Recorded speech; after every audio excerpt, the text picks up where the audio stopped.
Hello, everyone. Hello, welcome in. Um, we are we are going to I'm going to move the cameras around as I need to. Mr. Pickles is having a bit of a camera issue, so we might have to bring on Muscle Pickles to cover his. He's currently he's frozen, as you can see. Hello, Electric Messiah. Hello, Ray's Lord. Hello, Fish as well. All in the chat bright and early. Yeah, we're going to be doing the second part of a adventure called Book of Schemes.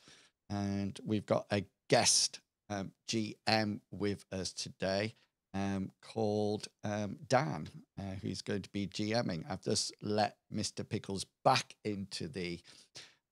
oh, yes. Yeah. Brilliant. Brilliant. So, Dan, how would you like to start? I'll hand over to you while I do cameras. Yeah, good to see everyone after a week of break. Yeah. And I'm happy to continue to get us through the rest of the scenario. For those just looking, as was mentioned, this is a scenario from the Book of Schemes, an upcoming release by the design mechanism from Mythras. And this is the introductory adventure. And on that note, since this will be the second part and last part, because this is an introductory adventure to the book, it has a fairly open-ended ending. So if you were playing this as a beginning of a campaign, it would be fairly hard to know where the adventure ends and the rest of the campaign begins, which means that I'm going to have to call it quits at some point and say that we're done.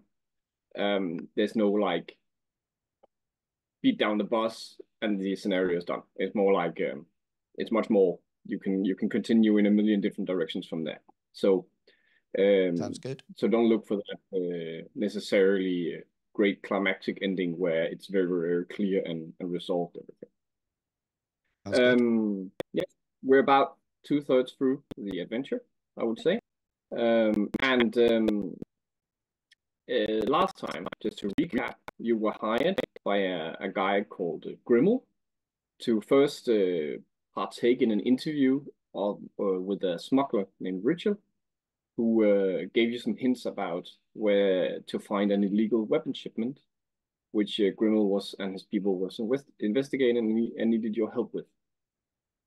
You then scoured the dock area of Gilden, the medieval city you're in, medieval fantasy city you're in, and finding various clues and using various approaches, you managed to locate the warehouse and break into it.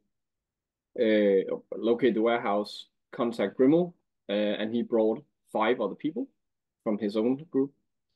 And you managed to break into the warehouse, gain entry, and find a stack of weapons, 3 big crates with the weapons hidden in them. And you noticed that none of the weapons had any maker's marks, which means they breaking guild regulations of the Weaponsmith Guild, at least.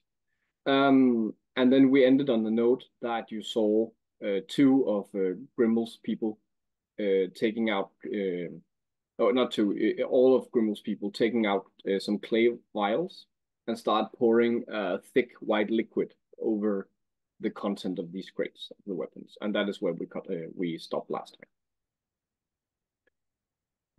Any comments on the recap? No, from you guys? Sounds good. Perfect. Great. This is what I remember. Yeah. And just a short introduction of all the characters, just so we can all remember who's playing what. Yeah. Who's going to go first now? Last time I went first, but I'll go I first. feel like I was going to say maybe Inwills should take the first. He took the last time he rarely gets to play. Thank you. Thank you. Yeah, this might be the last time in a long time again. Yes, my name's Inwills, and I play a quack, a doctor called Roger. He is not very good at being a doctor, and he's not very good at magic. However, he does have some powers of influence and deceit. Yeah, he's stood by the crate at the moment, and as they broke the vials over, he did a law alchemy roll to see whether or not he recognized what it was. But this substance is very strange to him, and he has no idea what is going on. And with that, I will pass on to Captain Kangaroo. Hi, everyone. I'm Captain Kangaroo. I'm playing Heinrich tonight. If I were to describe Heinrich, he's if this was made into a movie, he'd probably be the actor of top billing. He's a kind of a bruiser, gang member in the past. Now he's kind of a bouncer because things didn't really go right for him and his old gang. Right now he's just trying to prove himself again as something that's more than just a late night bouncer for his cousin's bar. And so he's here as well, watching those people just douse whatever these weapons are in liquid. I'm going to pass the mic to Mr. Pickles. I'm Mr. Pickles. I play Enelin Gjeldenros, or something similar to that. She comes from a higher upbringing, perhaps, than the rest of the group. She was the daughter of a merchant. However, the guilds kind of ruined our family and has made me a destitute merchant. And so I kind of have a passion for hating guilds and loving family. But otherwise, she gives a lot of the higher educational skills to the group. She has literacy, which is always helpful. She knows the law. She's good at navigation, commerce, all those things. Plus, she's a good speaker, maybe a bit of a loudmouth sometimes. And apparently, she might be one of the more athletic people in this group, because I was the one who crawled up that wall and broke into the building. Enelin is defined by her need to pay for her own destiny now. And I think I did that by doing a little breaking and entering. So with that, I'll throw it over to Medivac. Why, thank you. I'm Medivac, and I play Leopold, the disinherited son of the owners of the Becker Steel Company. A little bit higher up in the food chain than Mr. Pickles' character. But he's now been thrown out, living on the streets after borrowing some money to feed the poor, after seeing what his family had done to their families, the workers' families. So now he's really trying to stick it to the his family, really, about providing for people who need it more, and also drinking quite a bit too. He does like to imbibe, whatever, drink quite heavily, but he's trying to stop that at the moment. But the more important thing is he's just trying to help people around him, because he has a strong distaste of his family and what they've done. And with that, I shall pass on to Dan. Yes, so thank you all for the recaps. And as mentioned, the last time we stopped at the specific moment when these 5 people with Grimmel, who are already all very like poor, unhygienic, shady-looking types, they each took out one of these clay vials, uncorked them, and started pouring the contents over the crates. And that's where we stopped it. So what is your reaction to... Oh, and Enelin, you of course don't see it because you're watching the door, if I recall. Yeah, I forgot to mention that. I'm by the door. You're about 20 meters away, but it's a dark warehouse and there's crates. So you can probably hear any conversation, at least with a successful perception check, but you can't, and you could hear any noise if there was any yelling, but you can't see what's going on. I think sure as Roger sees these ceramic pots being broken open and this liquid, not being familiar with it, he'll sort of like turned. Is Gremel there with us? Yes. So yeah. There are you 3. Then there are 5 of these shady-looking types. Yeah. In dirty clothing, and then there's Grimmel. Yeah, and so I'll turn to Grimmel and say, "What's that? What they're pouring onto the weapons?" He fairly brusquely says to you, just keep to your own business. This is my part of the work. Does the liquid smell when it hits the weapons, or is it just still it has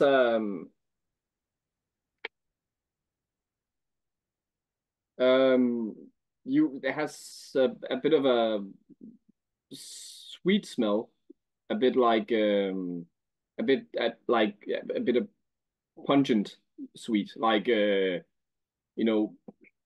roses at the end of autumn, but like a bit too much. Yeah. Godsman, what's that smell? What is this stuff you're pouring on here? It's yeah. Is it having a reaction to the metal when it hits, or is it just? No. So of course there are 3 crates and there are 5 people. So the 3 of them are pouring into like waiting the turn. It's but for the 3 people who are pouring over it, they're pouring fairly like pouring. It's more like splashing. They're trying to get it over the entire surface of the crate. It doesn't seem to have any reaction on the content of the crate. Are there any of these sort of like ruffians that have got one of these vials or ceramic pots that are still stoppered that I can try to see what it is by taking it off them? So yeah, 2 of them, it's not stoppered anymore. They've all removed the stopper. But nice. But there are 2 people who are waiting until the others have done at the crates, right? Yeah. So you can try to like grab it from one of them. Yeah. Can I just sort of like use influence and sort of like say to one of them, almost like, come on, give me a go at pouring it off, pouring it over, and try to influence them off. And if I can't, then I'll try to roll influence. I like the way you said try to roll influence.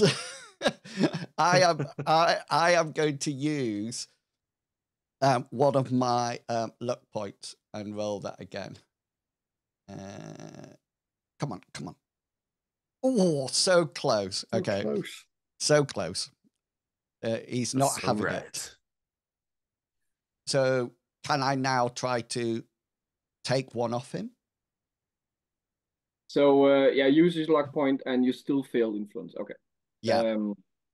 Great. I got 69 instead of 65. So close. Okay, so he actually he actually when you said to him, so you say, yeah, can I have it? I want to give it a go, pouring over. He's actually sort of like about to do that, and then Grimmel sort of oh no, of course not. But then so you try to take it from him. Yeah. Okay. All I can hear is the Pickles laughing. You grab it and you try to pull it out of his hand. Yeah. What would you like me to roll? Brawn. So, can everybody please remember I'm a doctor at this point. Here's my brawn roll. Here we go. I'm a doctor, not a miracle worker. Yes, that's my brawn 17. He also has to put his customers on the table. So you grab a hold of the clay bottle and you start pulling, and the guy's just like, he just takes your wrists and then flings you to the side. I'll jump into this point. He doesn't appear to be extremely strong, but you're fairly feeble, so he just pushes you away. But I have strong friends. Looking at Hendrik. I'm gonna kind of jump in this point and kind of like nudge Roger a little bit out of the way and just kind of like don't do this.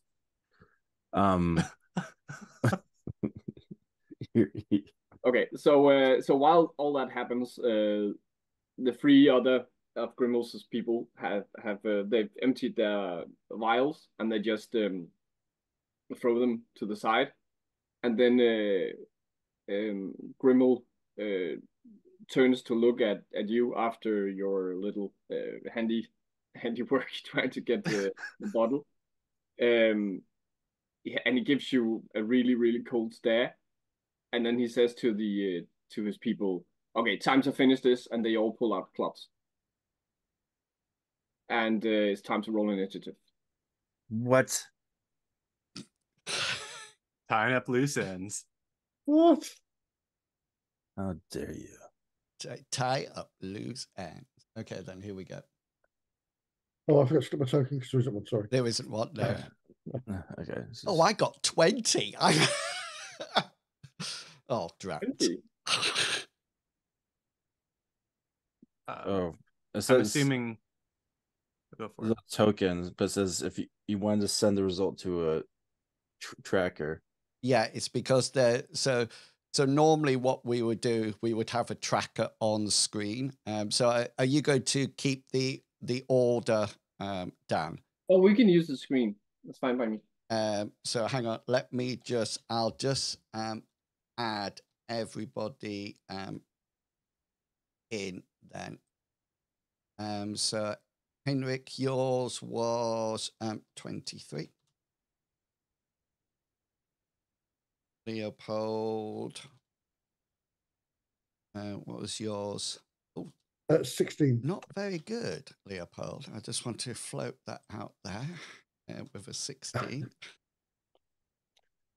Did I'm assuming I shouldn't roll yet because I'm still staring into the street. Correct? Yeah. Okay. And you can add Grimmel and his people there at 20. Okay.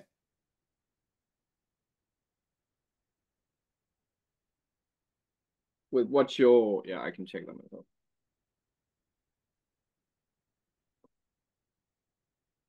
So they're after Rutger. Okay.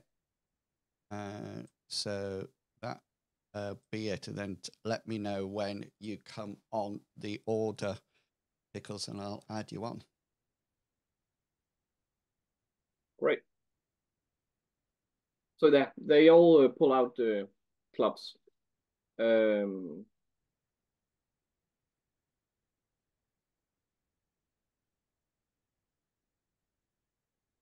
Yeah. So and then initiative count starts. And we have Heinrich as the first. So Heinrich is first. That probably means that you've been a bit suspicious already. So as soon as they Yeah. pull something, you are like ready to go. He also has an ability. I forgot what exactly was called. Look it up, but First something strike. where he can, like Yeah, first first strike or strike. something You like that. can quick roll. Yeah, so I'm gonna see if I can weapons. initiate that. Yeah, so you can draw one of your weapons as a free action.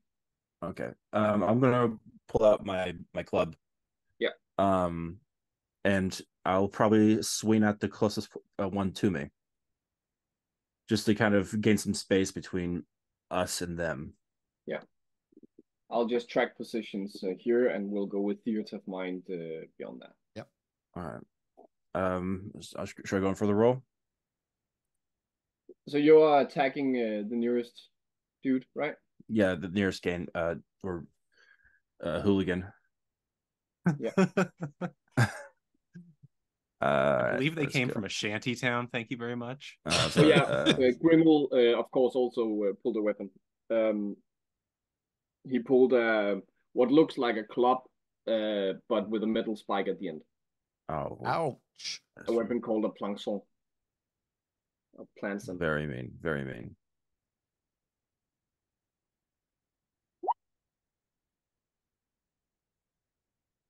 Heinrich is hitting. Yeah, so you're hitting. Yeah. Great. Yeah. Okay. Yeah. He parries. I just need to find his statistics. There. So you're attacking one of the brutes. Yeah. Mm-hmm. For a parry. And he also succeeds on his parry. And yeah, it's club against club. So no damage goes through, no special effect. The block. All right. And then we have Rutger. So you've just been pushed away essentially, and then you see them pulling these clubs.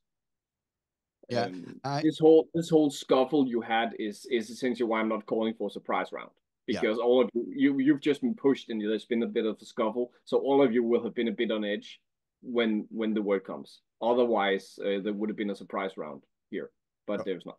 So I would just like to shout as loud as I can to as a free action to try to attract Pickles' character who's away. So I'll do that as a free action, and then I'll just try to almost like, because I'll have my staff with me, which I assume is out. So I'll just try to poke. Yeah, you're probably not. You've just been you've been meddling with the crates, and you've just reached out and been in. So your staff is probably on the floor. Okay, then, so I'll ready my weapon on my action and pick up the staff then.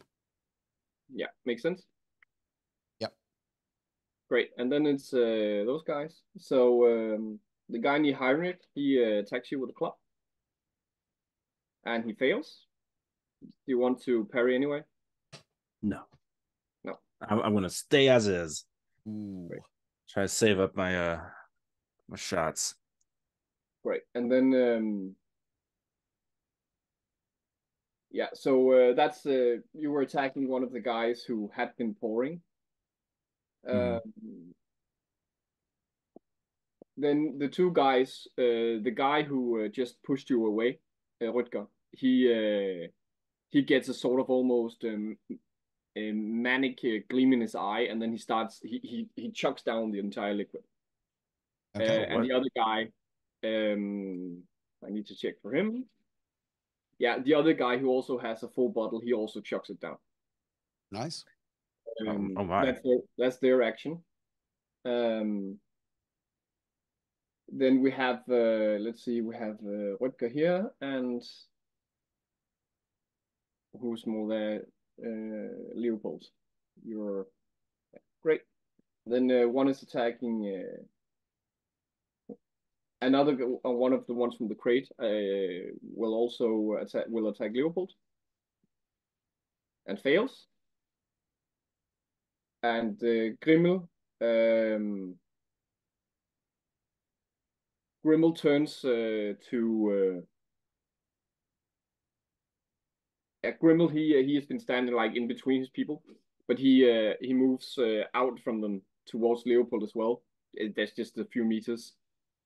And also says he looks at you and attacks you, and while he is attacking, he attacks you with this club. He says, "Time to serve your true purpose," and strikes at you. Ooh. And he fails in his attack. That's, Well, at least even you've more done my job. offensive than I was actually going to go attacking to him, so that's good. Parry him. 1, 2, 3. No. Oh, in fact, no, it's my turn now, isn't it? So, it's fine. No, in a minute. And the last dude, he moves up, and let's see, he's sort of in the middle of everything. So he needs to, he moves up and tries to outflank Rutger. But he spends his turn on it because he needs to like get across the crates to move over to you. You.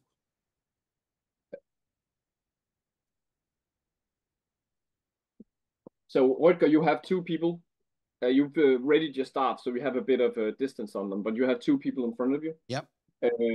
One of them who just chucked down a liquid. And then Heinrich, you have two people in front of you. One of them who just chucked down a liquid.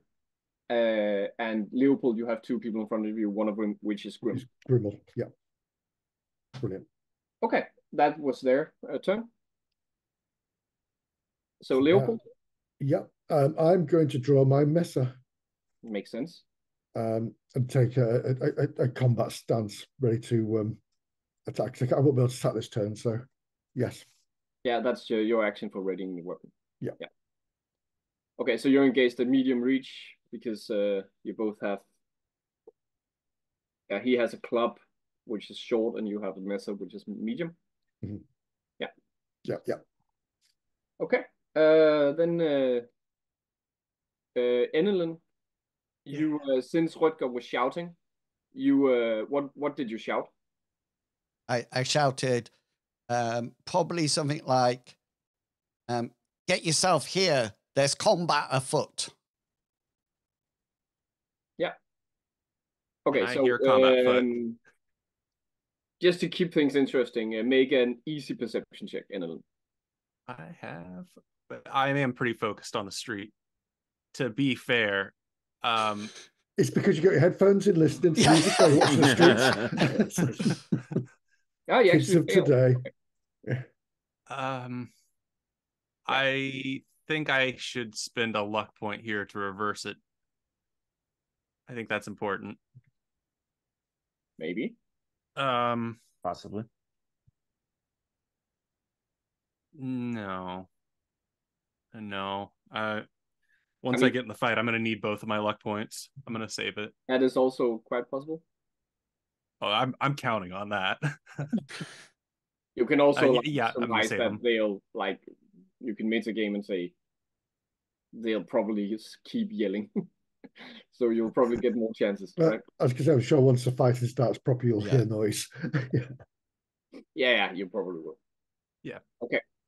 So let's take back to Heinrich. Heinrich kind of seen the fact that they're kind of outnumbering everyone. What he still has in his other hand, which is the lantern. He's going to attempt to smash it on the ground near the feet of the men near him to see if he can make a big mess and or kind of light stuff afoot. So you want to start a fire? Yeah.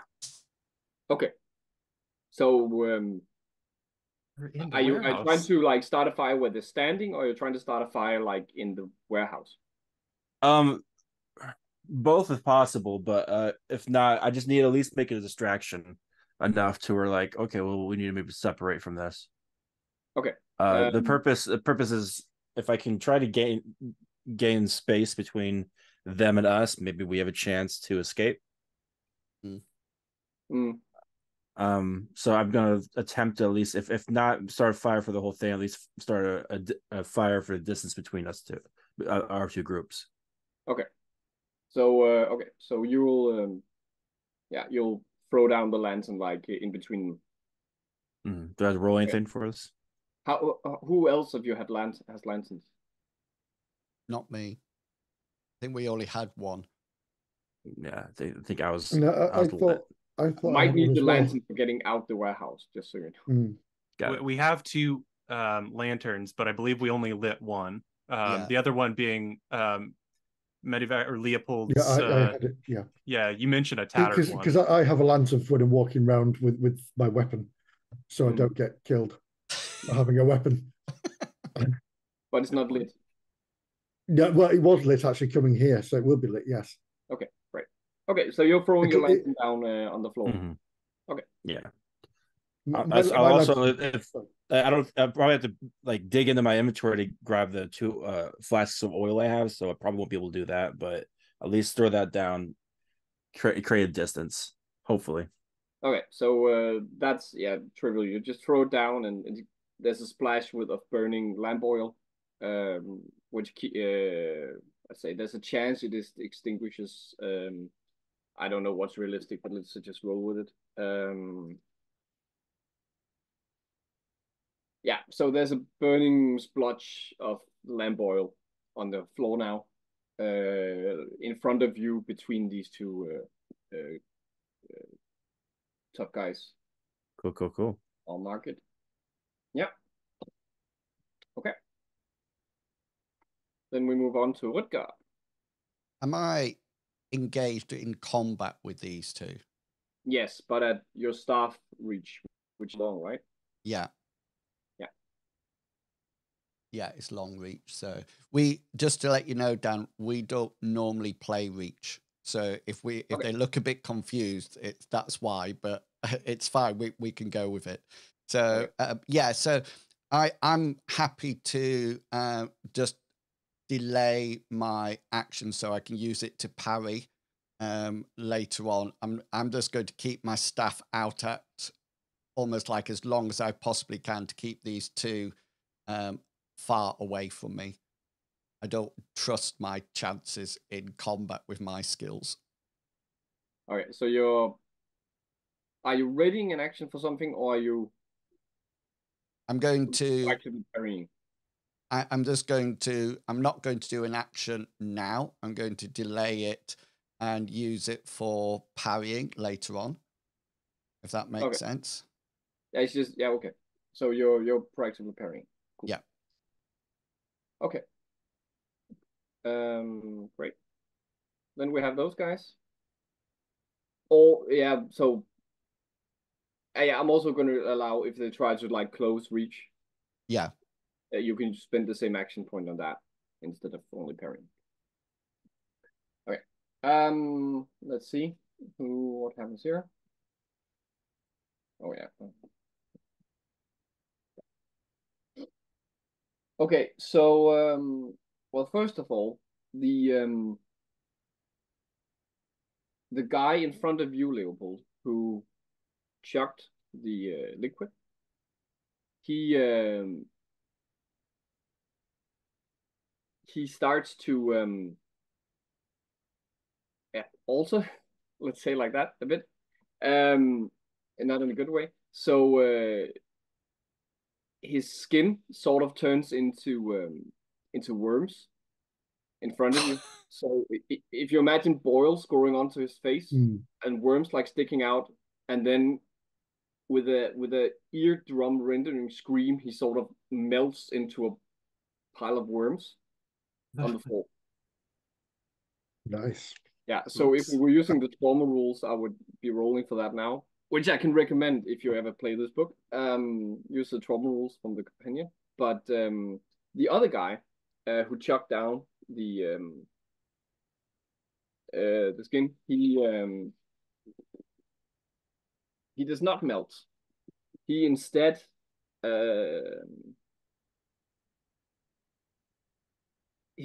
swells up.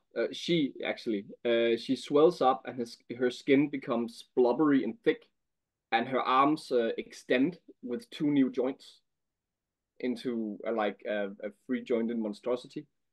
And her face is a complete mask of mania.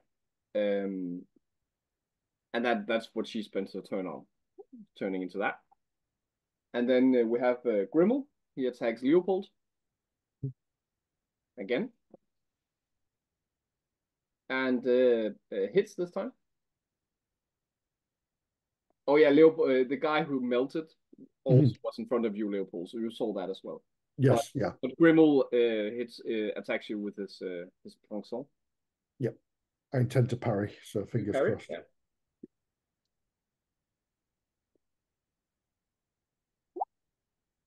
Oh. Oh, do I or don't I? That's why I saved my luck points. Yeah, I'm going to spend a point of luck, and I'm going to reverse that to a 27. Yep. I'm a bit panicky. I've just seen this guy just melts literally in front of my eyes. I'm like going to parry him, like and quickly go the other way and hopefully catch him. Yeah. Okay, so yeah, you managed your parry, so no damage, no special effect. Then that was Grimmel, and then we have 2 on Rutger. Yep. They can't attack you because they are out of reach. They're the reach of their clubs is short and you're long, so they need to close the distance. Yep. And yeah, one of them, the first, he tries to get close to you with his club. So you can either try to keep him at bay or you can try to whack him. Keeping him at bay requires your evade, or whacking him requires your combat style. Right. I'm going to go with the better one of those 2 rolls, which is my combat style. Yeah, which is almost double your evade. Yeah. Okay. Okay. Yeah. So you try to whack him. Okay. Here we go. Distance. I don't. I miss him. Yeah, 98 is bad. Yeah. It is. Okay, so he manages to close the distance. So he's right now, he's right up in your face with his club. And the other guy does the same. Those lips. What is your reaction to him? I'll try to hit him as well. Okay, that's your last action point, right? It is correct. Okay. Then whack. I whack him though. Yeah, you do. Yeah, he fails on his evade check, so that is damage on a special effect. I'll do stun location Stun location. with my staff. Yeah. Then roll damage and location. So in the 16. 16, that's left arm. And damage for staff. Yeah, it's coming up. Should be 1d8. 1d8. But it's not rolling. Plus, minus, nothing. Yeah. 1d8. No. I think let me just check. Yes, that's it. Just 1d8. 4 points. 4 points location. Of damage. Yeah. So his left arm 4 points of damage.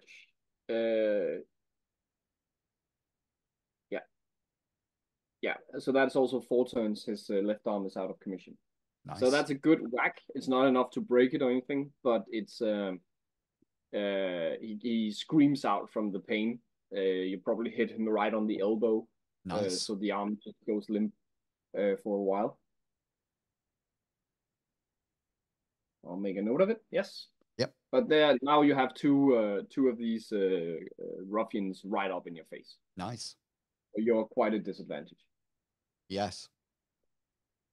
And then one is out of action points in front of Heinrich. So yeah, that's their turn. Leopold. I'm going to take a solid just your swing situation. You have Grimmel in front of you. And a pile of worms on the floor. A pile of worms, a bit to his left, your right.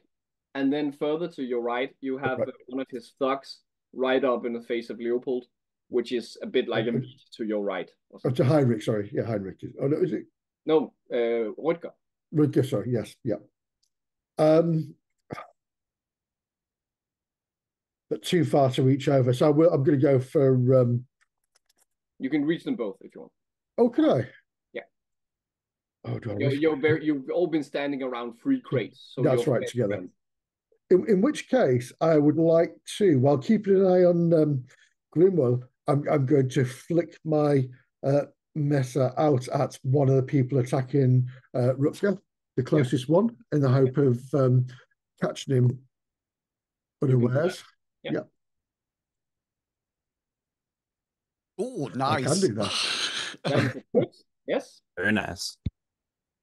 So you crit him. He's out of action points. So damage and 2 special effects. Okay. And this is a bladed weapon, so you have some other options than I do. So I'm going to go max damage as my main. And do I choose location? Yeah, choose location, and that location is going to be abdomen. Ooh, gut punch. Gut punch. Well, I'm kind of figuring he's flailing out to his right. So just to note, he's wearing clothing. He doesn't have a helmet on. And his clothing will maybe like do one is thick working clothing, right? So in which case one armor point. Yeah, in which case headshot. Choose location head. Yeah. Maximum damage. Okay, so roll your damage modifier 1d2.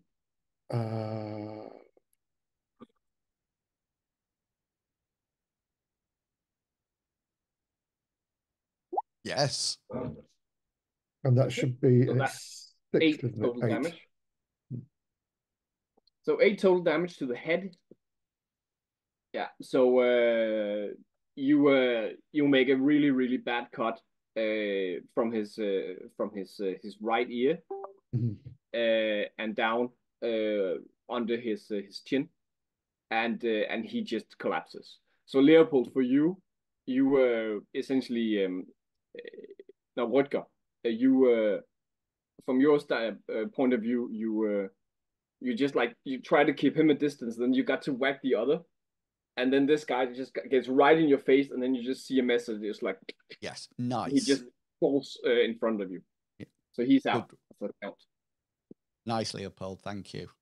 One last thing, free action, and I'm going to shout, Evelyn, get You've over got to here. use my correct name. Oh, sorry. Otherwise, the earbuds stay in. Where did you get Evelyn from? It's It's Enel. Enelin, sorry. Yeah. Enelin with two Enelin. N's. But again, none of you are pronouncing any. No. Or maybe Leopold, but otherwise, all names are being butchered here anyway. So yeah, We are a family of butchers. My had an umlaut, I think it is, over the Yeah, mine O. does. So I have change no it to idea. one vowel. Use it one vowel Right. forward. I think it's like Backer becomes Becker. Move Yeah. it one vowel Yeah. forward. Yeah, I think that's right. more or less. Yeah, your family, your Leopold Becker. Yeah. So your husband would be, what's your surname? What's the name you're trying to? It would be instead of O. So Rutger. So Rutger. Rutger. So it's an Ö. yeah, I don't. Which you can't make. Rutger. Yeah. Yeah. I'll just go with the flow. Believe me. Enelin, please make a perception check. Oh boy, howdy, can I? I don't know. Can we? We'll find out. Am I listening to music or no? Oh. 26 of 44. You make it on an easy. Oh. Anyway, That's even easier.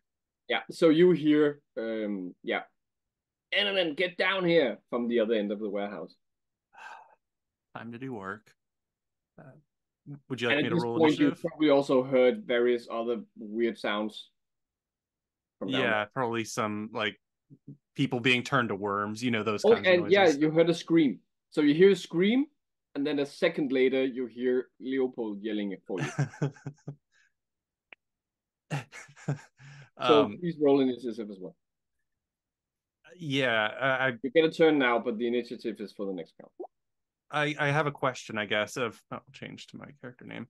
Would I still have my knife out from when I broke in and guarding the door, or would that be something I'd put away? It would make sense to guard the door with a knife drawn, Okay. right?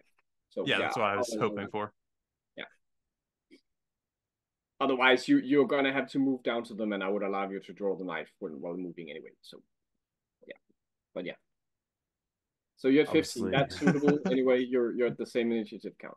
Okay, but I assume you start moving down towards them.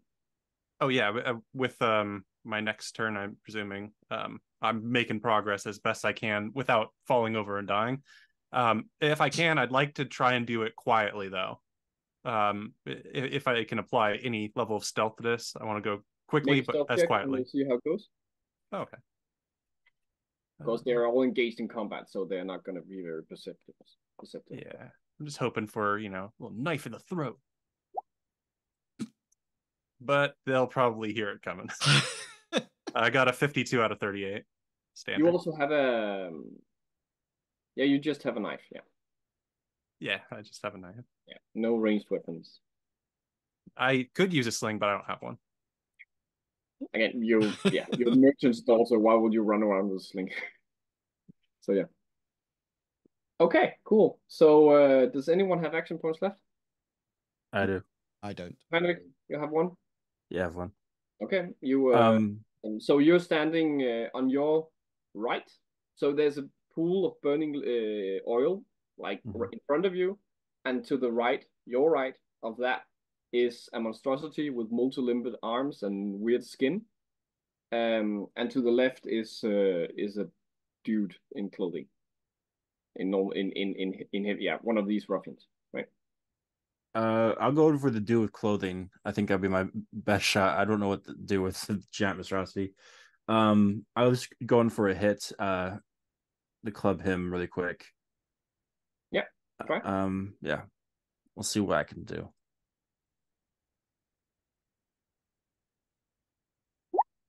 Nice. Success. Success. He is out of action points. So. Oh yeah. All right. Well, I'm gonna.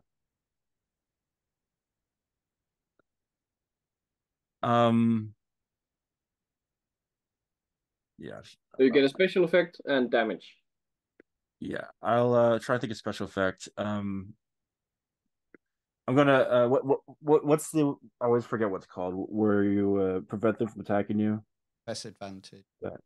Press advantage, yeah. Yeah. Yeah. I'll do press advantage on him. In the 7. 7. That is abdomen. Roll damage. Getting him right in the stomach. Yeah. Oh. That's lame. Ash. 3 damage. Boo. Lucky you have a damage modifier, Henrik. Yeah, all right. Does that roll include your damage modifier? Yeah, Yeah. if you hover over the 3, Dan, you can see what was rolled and what came up on the. Fantastic. It was just a bad roll.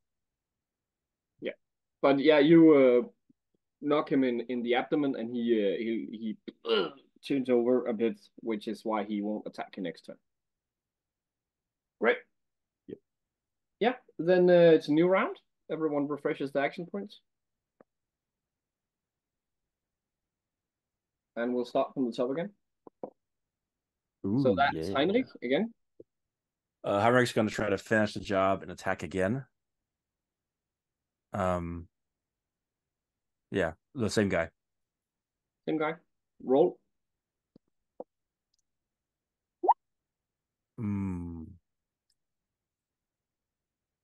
That's 1 Sure.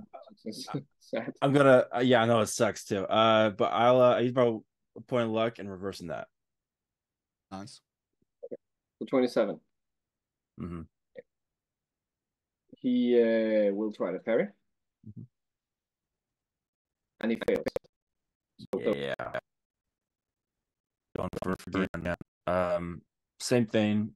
Does press advantage does it restart every round or Is the next turn. His next action Next turn. turn to Yeah. attack you, but you can stack them. But do bear in mind your club does have stun location. yeah, I was gonna do stun location head. But you only one special threat. Oh yeah, that's right. I got it. You can either target the head or choose stun location.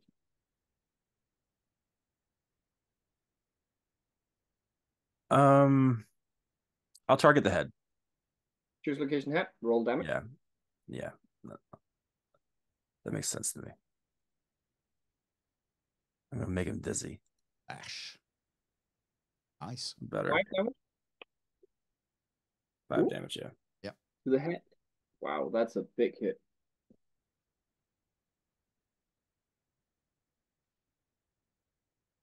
He let's see, 5. His endurance is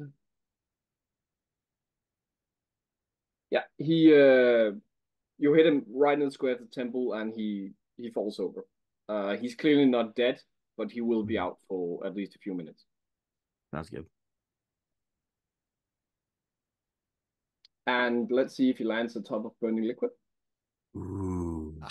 Yeah, he when he topples over, his arm falls into the lamp oil, and his clothing starts to burn.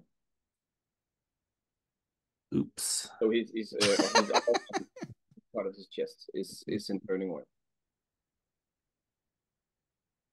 Bummer. Smells like chicken. It will soon. Rutger. Yeah, I think I've only got 1 in front of me now. Is that right? Yes. Yeah. A bit to the right. Yeah. Of you. Who is at short reach. Yeah. So I'll try to whack him with my staff. Yeah. So your staff only does 1d4 damage at this range. Yeah. That will miss, but I'm going to. I'm going to use a point of luck and re-roll it because I don't want to look stupid in front of my friends. Oh yeah! Yes.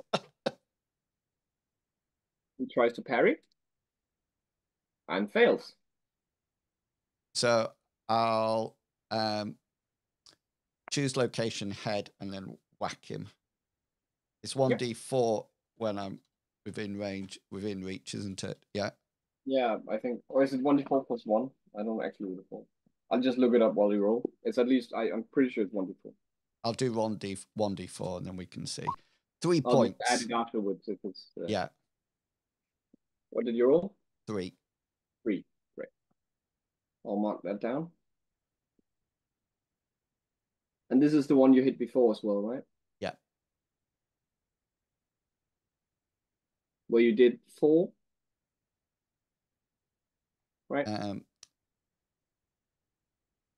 I did 4. Yeah. Yeah. Okay, so he's quite battered now. And this was in the head. Yeah. So his left arm is out, and you just hit him on the head.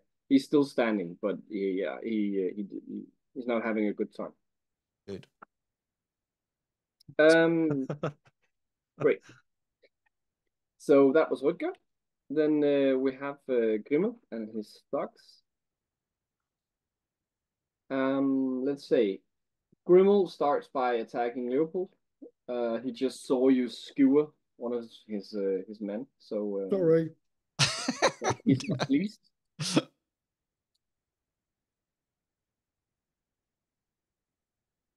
And he hits you. Oh. Do you want to parry? I do feel a parry coming on. Yes. Here we go. So imagining myself, I've just cut this guy behind me and then bringing my messer back to block and not being fast enough. Yeah. I'm not going to look like that. That's, yeah. Yeah, you missed the parry. I missed, yeah. Right. So he chooses a special effects. And he will try to stun you.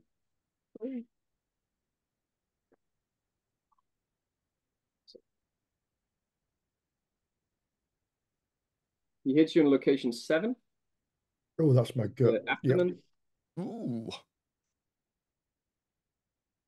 And he does 2 points of damage. Just have a damage. He has a damage modifier. 1 second. He has 3 points of damage. He's trying to say you're stunning, Leopold. Yeah. So for 3 turns, you're stunned in the abdomen. So I'm like clutching my, I'm winded and Yeah, you need to make an opposed roll first of your endurance. So you get a chance to succeed there.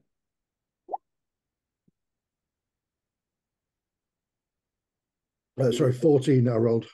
14 beats. 14 does not beat the original. No. So for 3 turns, you can only defend. Mm-hmm. Ouch. It's what I do. Defend. Right. So you're very much on the defensive now. I'm clutching my gut as I Let's say this guy. One guy is attacking Rutger. He is not feeling well. His left arm is out for the count, but he can attack with his right arm, and he succeeds in his attack. Cool. You can't parry with the staff at this range. Just to let you know, at short reach, it's 1d3 plus 1. All right. So, but I can roll it again if it you doesn't wish. matter. Yeah. It doesn't matter. So so I can't parry now. So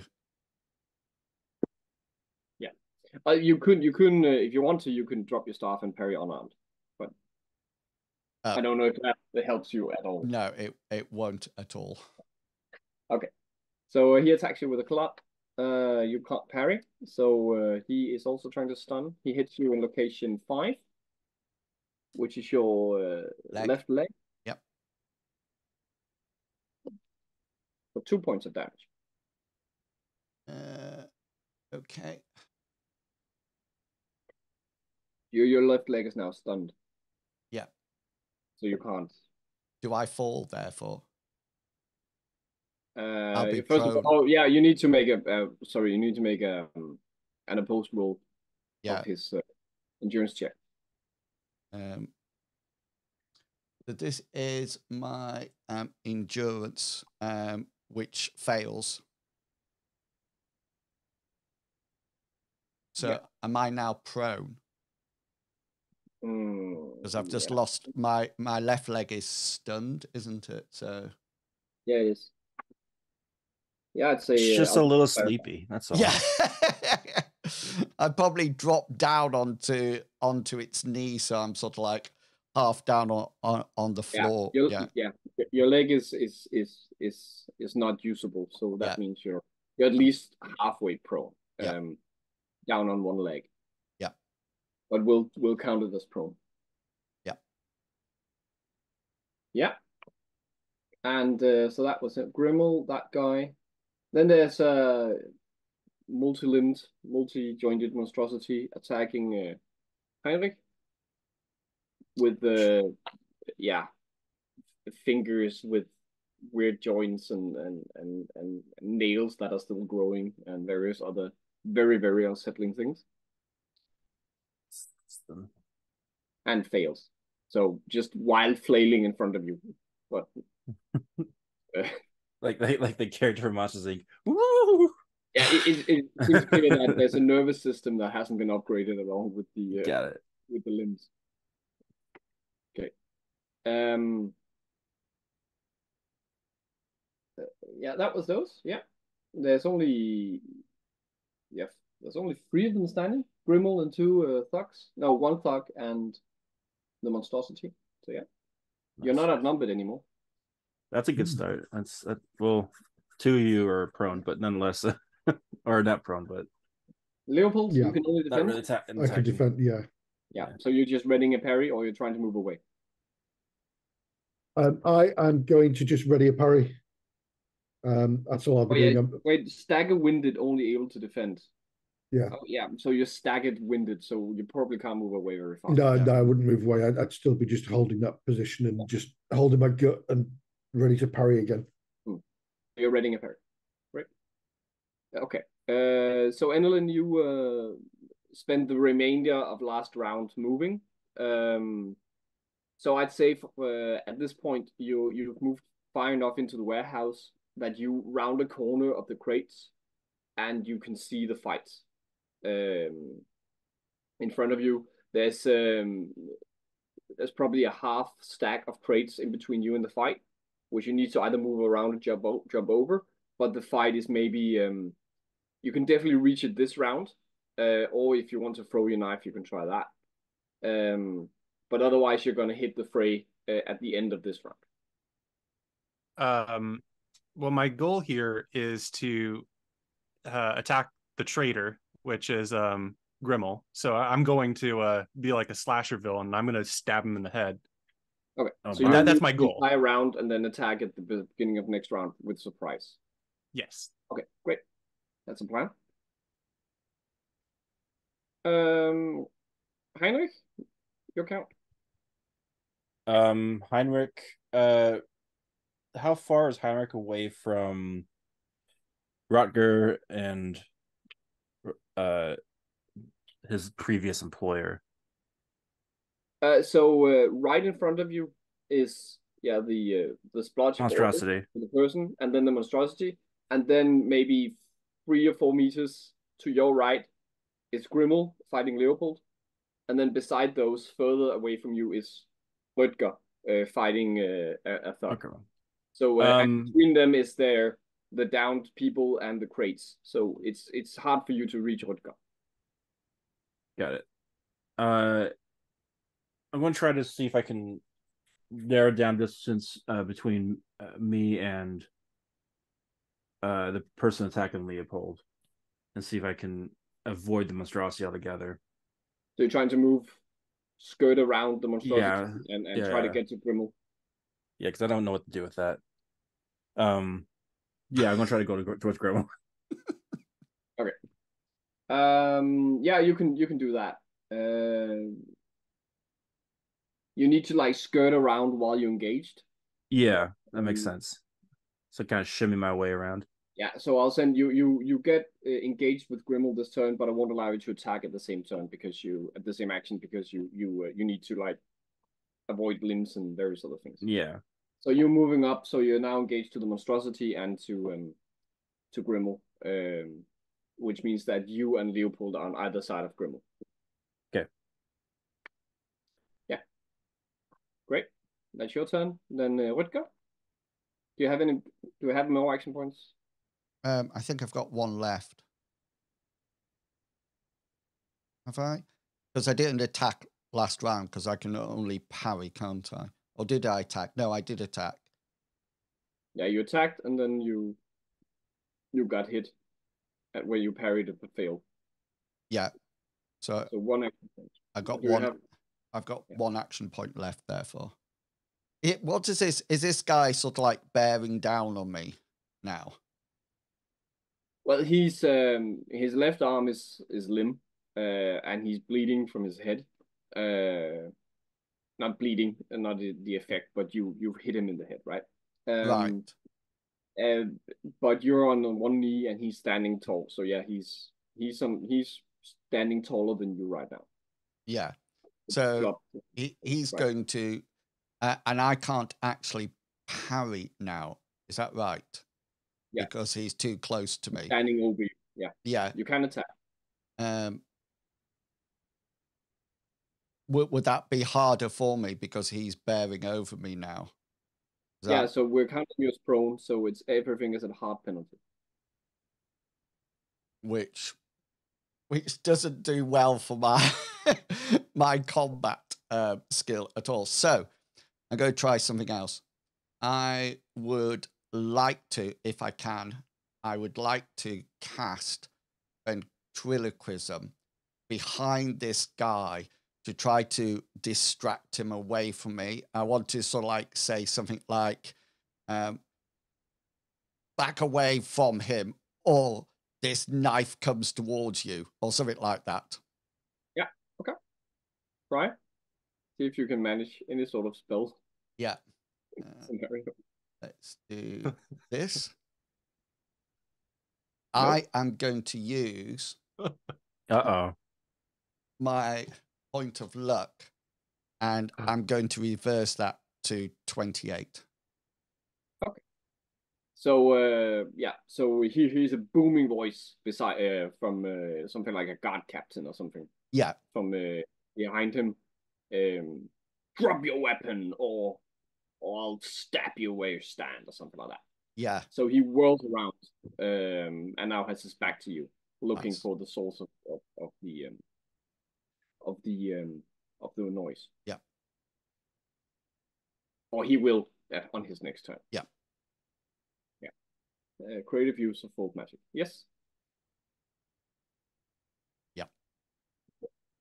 I should get an extra experience points for that, by the way, because that was a creative. So we have those. The guy in front of Rutger, he spins around, but is otherwise out of action points. Then we have Grimmel, who will attack Leopold, I think. Yeah. And he fails. Sure. And then, can I make a parry anyway? yeah. You can. Oh. Bartleby strikes again. Nice of you to think of it. Yes, you can make it parry. Feature of the combat Yes. system in versus you can parry even when the opponent fails to try to gain a special effect. Please do. Yep, so that's, I got a 52, so I succeed. Yeah. So he whacks it across you. You catch it on the mesa. Mm-hmm. And I would like to. Sorry, stay with me. Come on, do it. No, I need to think about what it is. It is Disarm? no.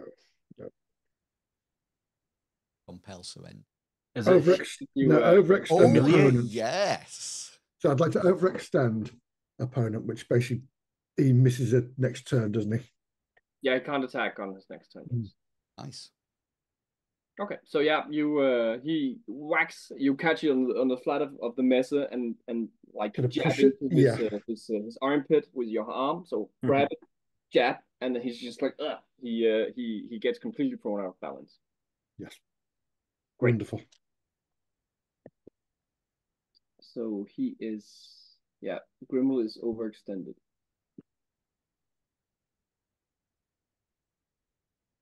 Then we have that was Monstrosity and Grimmel, and the guy out of action points. So Leopold. I'm out of action points. that was my Hail Mary. You got a chance to. I think you can only. No, I can't do anything. I've got no action points left. So yeah. So it's Enelin now. Yeah. I'm continuing my slasher villain plan. Yeah. So you're still moving towards. Does anyone have any more action points? No, I have one more. Yeah, I think they have one more as well. Yeah. Heinrich, do you have any? I have one left. You have one left. Okay, then it's you. All right. I'll go in for the attack on what's the guy in front of you, Leopold? What's your guy's name? Grimmel. Yeah. I'll go in for the attack on him. See what happens. Yeah, and you're attacking. You're on directly opposite sides. Yeah. Of each other. So you're coming up behind him. So I'm gonna test his perception to see if he notices you. Okay. At all. He does not. So you have a strike from behind. Where Nice. even though he has an action point. Nice. Yeah, you make it. So yeah, he fails his defense. I'm also gonna go for the head again. Patient head. Yeah. I like hitting those heads, especially from behind. Roll damage, which is 1d3 plus 1d2. Oh, come on. Are you serious? Good grief. Just poking him. It's like, hey buddy, stop that. That's the gang life. Okay. So Grimmel is wearing a hood, and you're attacking his head from behind. So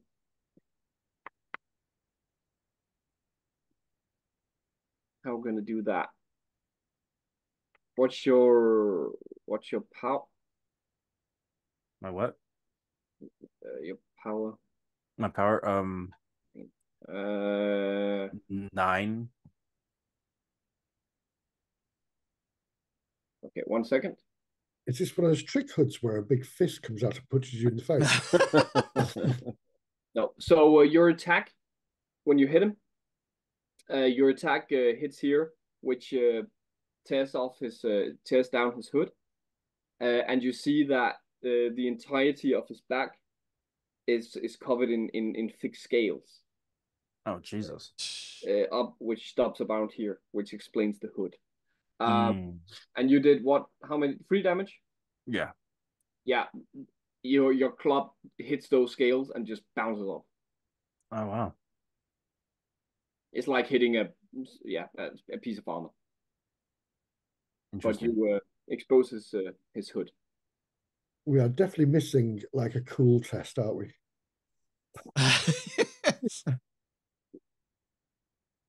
Cool. So that was Heinrich. Rutger, you're out of action points? I'm out of action, yeah. Yeah, they are not.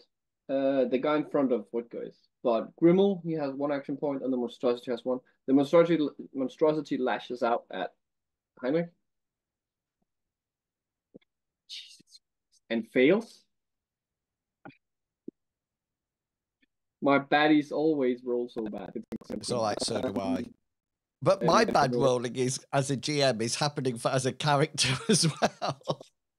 And Grimmel is, so he's just been pushed here, being pulled out of balance by Leopold, so he can't attack.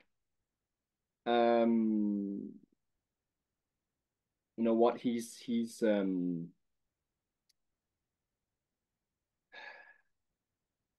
gonna disengage. He realizes he's outflanked. But Leopold, you can only defend, and Heinrich. That's right. Yeah, so that succeeds automatically. So he moves away from you, like out from you're on either side of him. He moves away, which means he moves closer to Enelin, coming up from behind. I was going to say that, yes. So he moves over, and he gets maybe 4 meters of distance to you.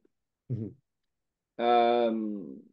Because he doesn't want to be outflanked, and that's his action point. And then I'm gonna make a perception check to see if he knows it's Enelin.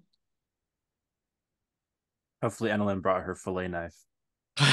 And not a torch. It's more of a Which means that he turns and moves towards you, Enelin, and he realizes that you're coming up there, which is why he stops where he does. But now he realizes he has one coming there and several people behind him, and that something has gone wrong in his planning. So, because Leopold, you're out of action points, right? That's right. Yes. Yeah. Yeah. So we move to Enelin, and because he covered the last piece of distance, you end up engaged and can attack him. Oh yes. Well, the All reason you right. gave yourself away is because you walk in towards him with the knife going. I'm Don't just let us quietly down. having my own theme Don't song. let us I'm down going now. to spend a point of luck. I know I haven't failed yet, but I'm just going to spend that point of luck to reroll. Did it. Never mind, actually. You come out of the darkness attacking him with almost surprise. His eyes light up when he sees you, and you just flame in front of him. You have no idea what you're doing. It's a letter opener, I guess. So Very, very heroic. It has my family's name on it. It's one of those wooden knives now that you get at Starbucks. It's pretty clear you don't know what you're doing with that weapon. Oh, but one day I'll find out. One of these days. Good. So that's the round. Everyone refresh action points.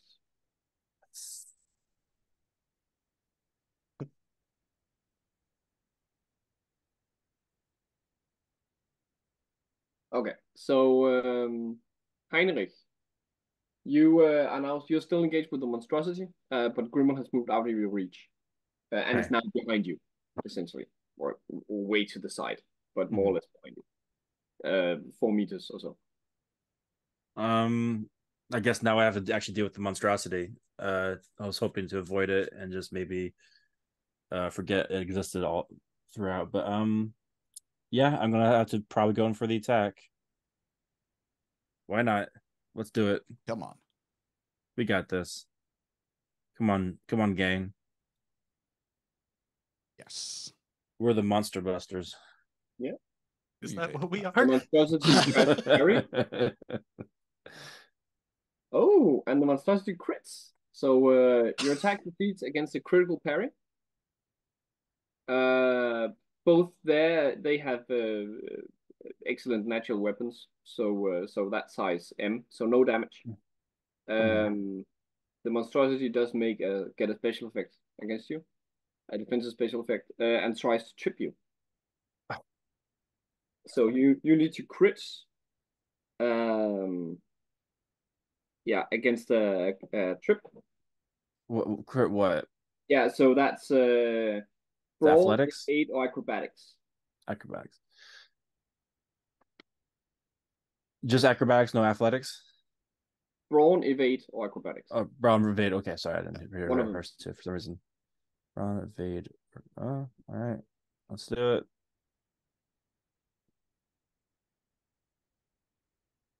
Ooh, so close. So close. Very, very close. So close. Yeah. Sadly not. You are prone. All right. Ouch. Yeah. It's dangerous attacking things in the dark.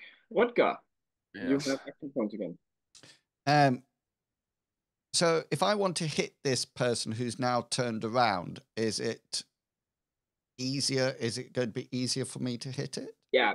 Otherwise, normally there's no like. What I'm gonna do is say, because if you did that, their attention is now somewhere else. Yeah. Because but I'm also prone as well. That's what I'm trying to get. Yeah. So you can I would either allow you to. Oh, your leg is. Yeah. Still out for this turn. I'm down on one leg still. Yeah.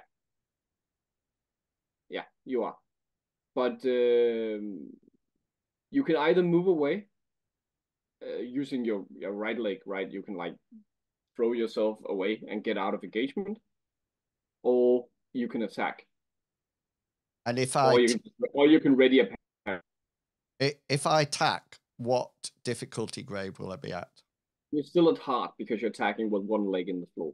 But he won't defend because he's standing with his back to you, his perception, his attention somewhere else. Yeah. Okay, because I could probably hear this combat going off over at one side, and there's nobody else near me to protect or anything. So I'm just going to... Leopold is standing right beside you, and he's not engaged anymore because Grimmel moved away. Oh, right. So he's... But Heinrich is on the ground in front of a monstrosity thing. So. Okay, I'm just going to... Yeah, you will notice that I am clutching my gut, though. Yes, I'm just going to try to bring my staff up sharply between this guy's legs and just try to whack him. That's the plan. And I fail. I'm out of luck. And you don't have any more? I'm out of luck. Oh, you're out of luck. Yep. Out of luck. I'm all out of luck. I'm all out of luck. You bad? Yep. Yeah.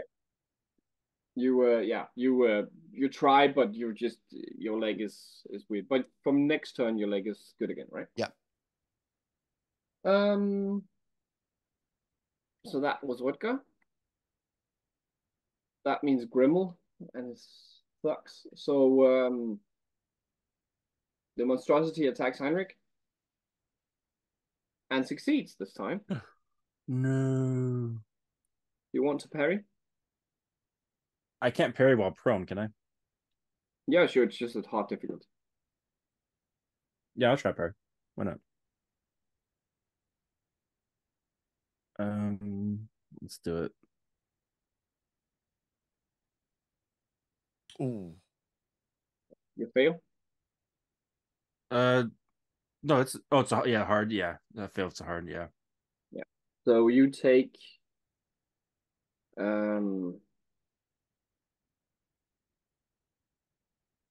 wiggle damage. You're tickled to death. 1 point of damage in your head. I like that part. So essentially just scratch with these still growing fingernails. Ouch. It makes deep scratches across your face. And the special effect is press advantage, so you can't attack on your next turn. And Grimmel tries to attack Enelin. Yeah, come at me, bro. I probably shouldn't taunt him like that. Just don't use the word bro, please. So attacks with his club. He is... Yeah, no, both shores. Reach. Yeah, nothing. Yeah. So he attacks you? Is he successful at hitting me? Yeah, he is. Okay. In that case, I would like to try and evade. Because that's my style. And here is my evade. Failed by 1 point. Okay. And you're not prone. Yeah. That's my style. Okay, so he tries, he's also trying to stun you. I took myself out of combat. That's also abdomen, 2 points of damage. All right. So you're prone, and for 2 turns you can only defend.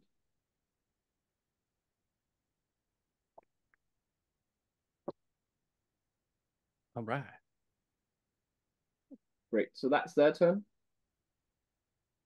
Oh yeah, and there's Rutger. Yeah, there's one in front of me. He is. Let's see how brilliant he is. He is still trying to identify the source of the sound from behind him, instead of turning his attention back to Rutger. Nice. Probably not gonna last forever, but he's still like, who's there? He probably thinks this is his mom. He's like, Billy! Yeah. It's a very naughty boy. I told you stop doing that. Stop trying to stop ruining parcels for other people. Leopold, I think your stun is gone now. Oh, is it gone now? I thought I had one more turn. Yeah, it was one more turn. Yeah, sorry. Yeah. But you're not engaged anyway. I'm not engaged. No. So I'll just lose my action points. I will allow you to stagger. Yeah, well, towards Grimwald, definitely, please. Yes. All right.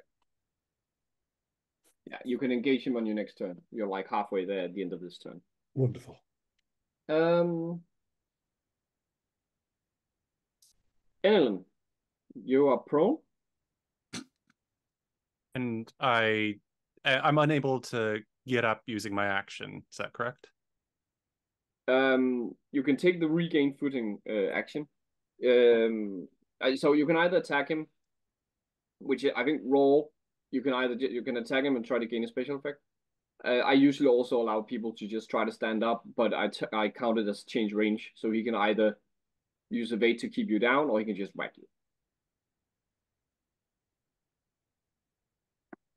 I think my goal is to get a better regain footing is my goal here. Is I'm clearly not going to be doing well against this guy, so I want to like get up and at least take that negative off of me, because I got stunned in the stomach too. Hey, so you can't attack, yeah. Yeah, so I'm just kind of trying to get my bearings on the situation. Yeah, try to roll evade, or try to roll evade then.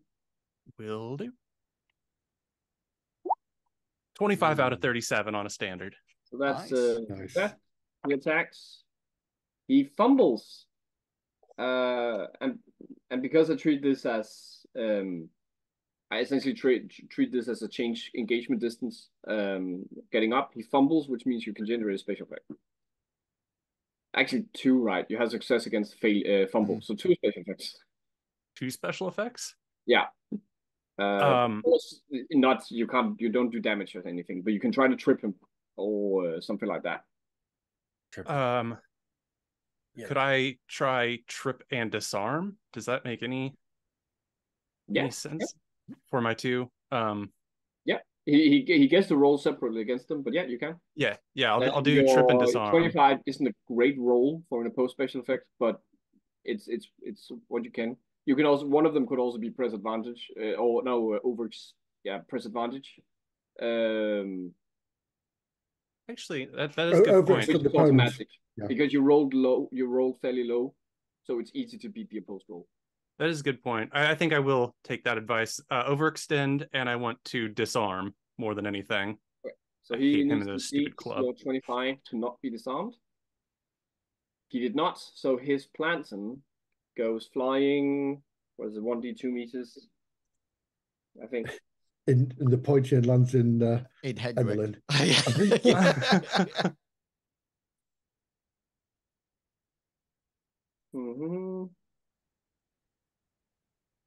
That's good that he's disarmed. Distance to the disarmer's damage modifier, which is 0, right? Correct. So the Planton is at his feet. He's disarmed. Now we can get into punching. And he's overextended, so he can't attack. Yeah. Yeah. Nicely done. And you're standing up again. That is actually the best part of this news. I'm finally standing again. That was an incredible move from Inland. All these status effects. So top of the round, Heinrich. Heinrich's going to try to get back on his feet as well for his move. So roll evade. So do you want to just get up, or do you want to do it a bit with attack and try to regain footing? I mean, your combat style is better than your evade, right? Yeah, my combat style is better than my evade. Yeah, so it's better to try to do it with an attack. Yeah, I'll shoot with attack. Screw it. Yeah. Let's do it. Let's go for it. America. Oh. Yeah. Whoa. Nice. Nearly a crit. It would have been a crit if it wasn't for the Oh yeah, because it's hard. So but success. Let's try. He tries to parry. Fails. So you gain a special effect. You can choose. So I'll do stun location probably. No, actually, no. What's again the one that prevents him from attacking? You wanted to regain footing, right? Yeah. Oh yeah. So regain footing. Yeah. I'll do that. Yeah. That and then roll damage and location. Okay, let's see what I can. Oh, where are you going here? Location. It's 11. It's 11. 11. That is his chest. Jesus. What is 3 damage with to this? That 1d6 is very weighted. You actually got a 2 on your d6 that time. It's just your damage Yeah, bonus you wasn't just helping swapped you them for over. once. Right. And just like when you attack the Grimmel, this it doesn't come as much as a surprise because the skin is all blubbery, so it's like hitting into a pillow more or less. So you do some damage, but most of it is simply absorbed by this blubbery, weird, constantly moving skin that the monstrosity has. Cool. Yeah. That was Heinrich. Rutger. So I think my leg's not stunned anymore now. Correct. Yeah. So I will allow you to just stand up because his attention is still. He failed his roll before, so his attention is still behind him, trying to figure out what's happening. So that'll be my action point to stand up. Yeah. Yeah. Okay. Will he still be at close? Will he still be within the reach of my staff now, or will I go back to keeping? I will allow you when you stand up to stand up a bit behind. Yeah, and so move back a bit, so that you get engaged at your long reach. Yes. Yeah, brilliant. Thank you. That's me done.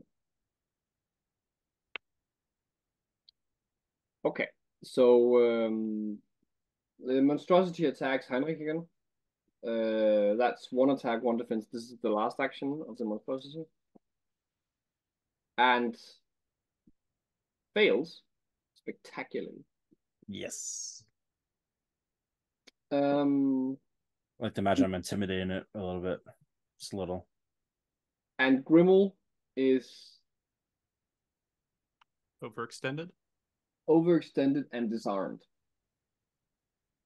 And let's see if he notices the fire.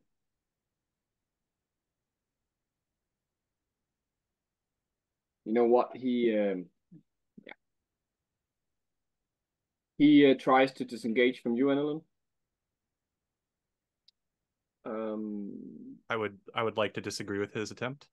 Okay. Roll. A roll an attack. Yep. I've never done this before. So I don't even know how to stop somebody. Here is my stabbing. I have 1 luck point left, and you can't reverse with any success on that. Yeah, I could re-roll though. You could re-roll. That's a little risky. I'm gonna hold it. You're gonna let him get away. So he moves away and gets disengages from you and gets a bit like on the side, so that he, if not otherwise stopped, can start running towards the exit. Next, but that's his turn, so he's not far away, but he is disengaged and able to escape.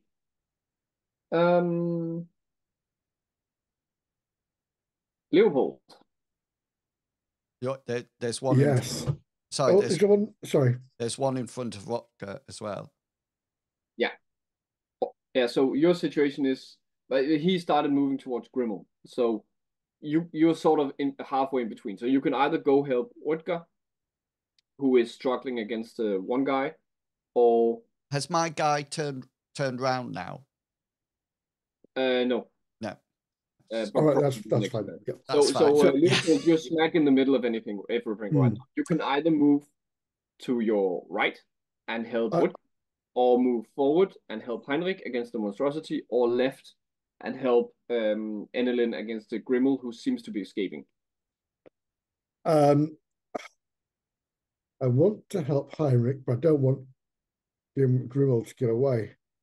And he's got no weapon either, has he? Just give him a quick impale. Couldn't I? Yeah, so Heinrich right is in the engaged ribs. against this monster thing He'll be fine. who has just raked down his face. Yeah, he'll be fine. You are cynic. So No, I'll take one tentative step forwards towards Grimmel, hear the cry of my friend's face being torn off, and then go back to save him. So yes, you're engaging the monstrosity. I'm engaged in monstrosity. Yes. Great. I'm making a note of that. And you can attack if you want. Indeed, I will. Oh, nice. Very nice. 24. Yeah, and there's no defense. Oh, wonderful. So you may have. I'll do my damage. Which sorry, special is going to be bleed. Bleed? Yeah. Bleed, yeah. And location will be a 5, which slash his leg, his left leg. Left leg, fantastic. And your damage is Ouch! 8. Wow, max damage. Very good. Whoa. 8 damage to left leg. -2, because you're cutting through essentially what when you're cutting it into the leg. It's like blubber. Yeah, blubber. Imagine cutting like a really thick piece of fat on a roast. Oh yeah. So it's just like blubber. But 8. Do you have damage mod as well, right? Oh, that's included. Yeah. That's included, right? 8. So that's 6 in the left leg. That's actually a serious injury. Very nice. And Heinrich, do you just want to look at that? Well, that's what we that's want. How you do it. Yeah, that's how you do it. Which means that the monstrosity collapses with a ruined left leg. Nice. And just so the monstrosity isn't they're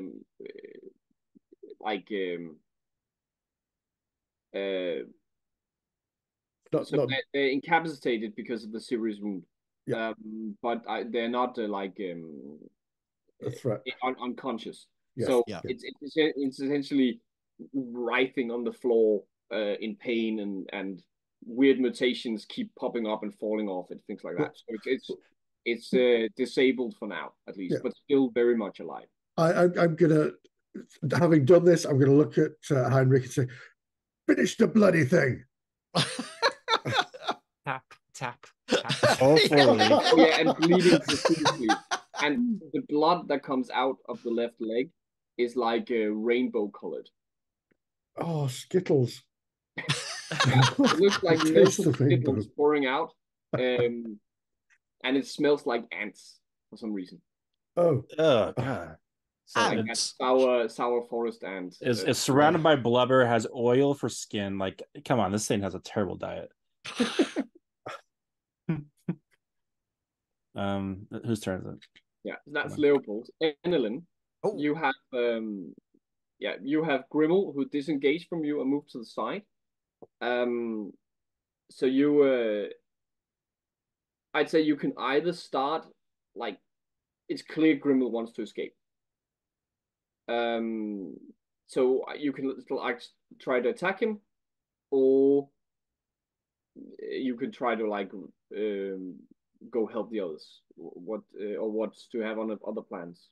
My plan is to take down this traitor as best I can. My question really is, do I believe that I'll be able to like get to him in time and stab him before he escapes? You will at least. Or should I throw? Shots, but do make a perception check. Okay. I failed. You failed. Okay. You'll probably get one shot at least, but knowing your combat skills, one shot is not going to be enough to get him down. I'm incredibly lucky. Well, I am paving my destiny, so I'm going to go for the attack. Nice. I guess I'll charge up and stab him. Yeah. Get him.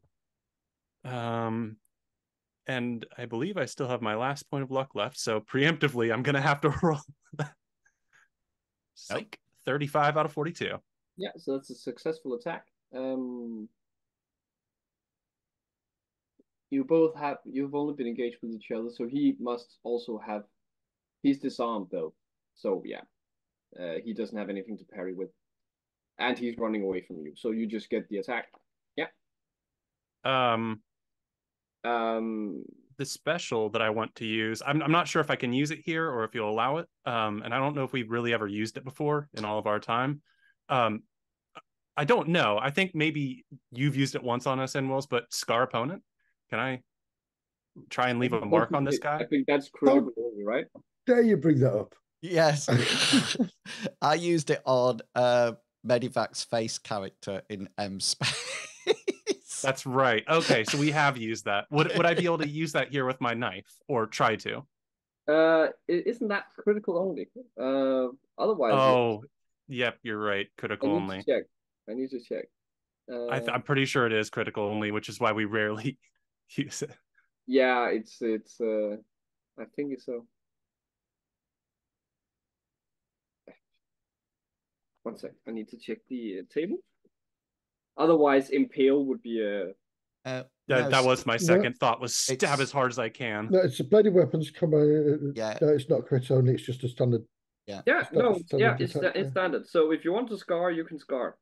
Okay, I know this is a one shot, but I want to leave my mark on this guy. Okay. And so I guess then that would be hit location time. Scar his abdomen. No, I got him on the one. On his toe. One. Right leg. He's got Right leg. a nasty cut on his toe. He wears Oh, shorts damage? one day, and people are like, "What's wrong with your knee? You got kind of a weird looking knee, dude." I was going to say, how are you going to mark him? And roll I damage. mean, I'm just like, let's see if I even get through anything. Because this is going to be embarrassing now that I actually roll damage with a knife. Yeah. Stop laughing, and wolves. Cut off that toe. 2. That's my second highest damage I can do. Yeah, that's not getting through. Can I scar his clothing? Yeah, I mean, but I'm not just because it's not doing damage does not mean scar opponent doesn't work. So just as he moves past you, you hit and essentially you cut into what for your strength almost feels like stone. So you get into his clothing, and it seems like you're hitting at a really hard wood. You chopped it into an oak table or something like that. But then because he's moving, your knife gets drawn down across his leg and thigh down to his knee, and then pops out again, and he keeps running as if he doesn't notice it. But you must have left a clear gouge down across his scales, at least. So Scar Opponent works, but you don't do any damage. Well, that's a win. But yeah, he'll start running next time.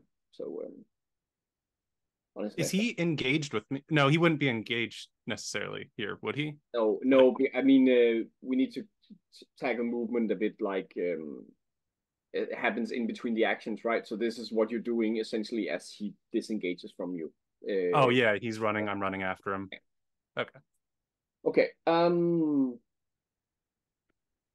So that's Inland. Does anyone have any action points left? I do.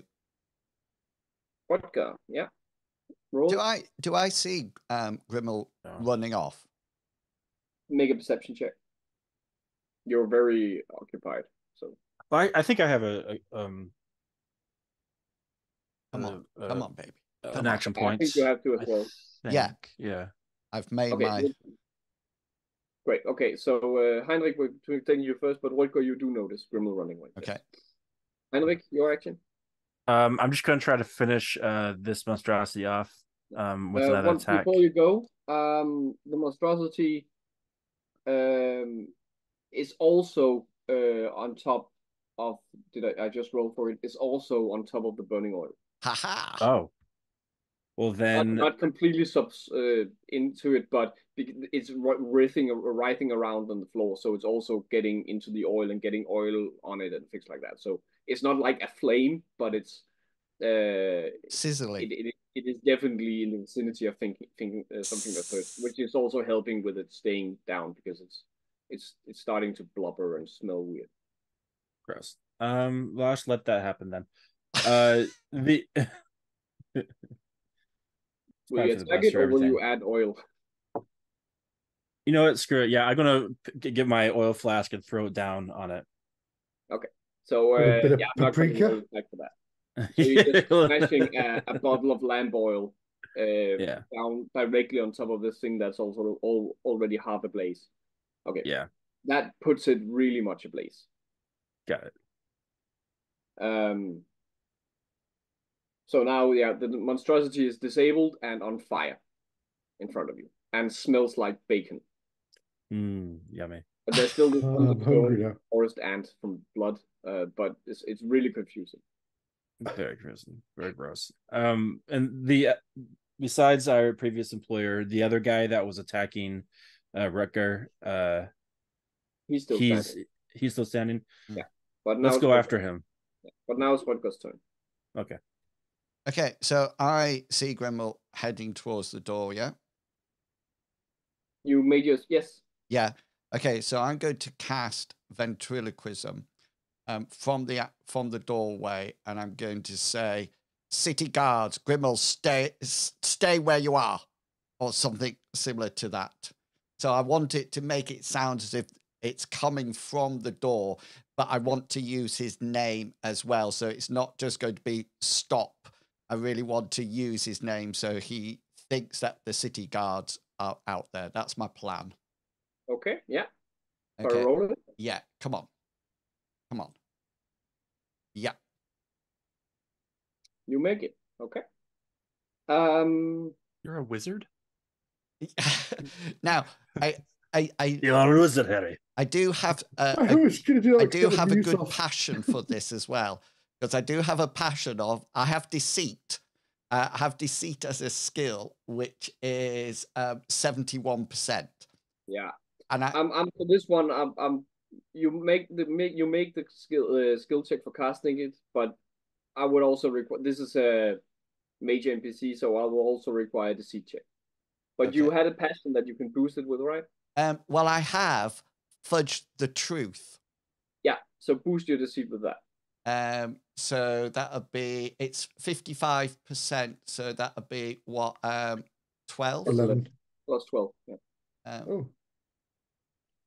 Right, hang on. Let me. And he, of course, gets to roll insight. Yes.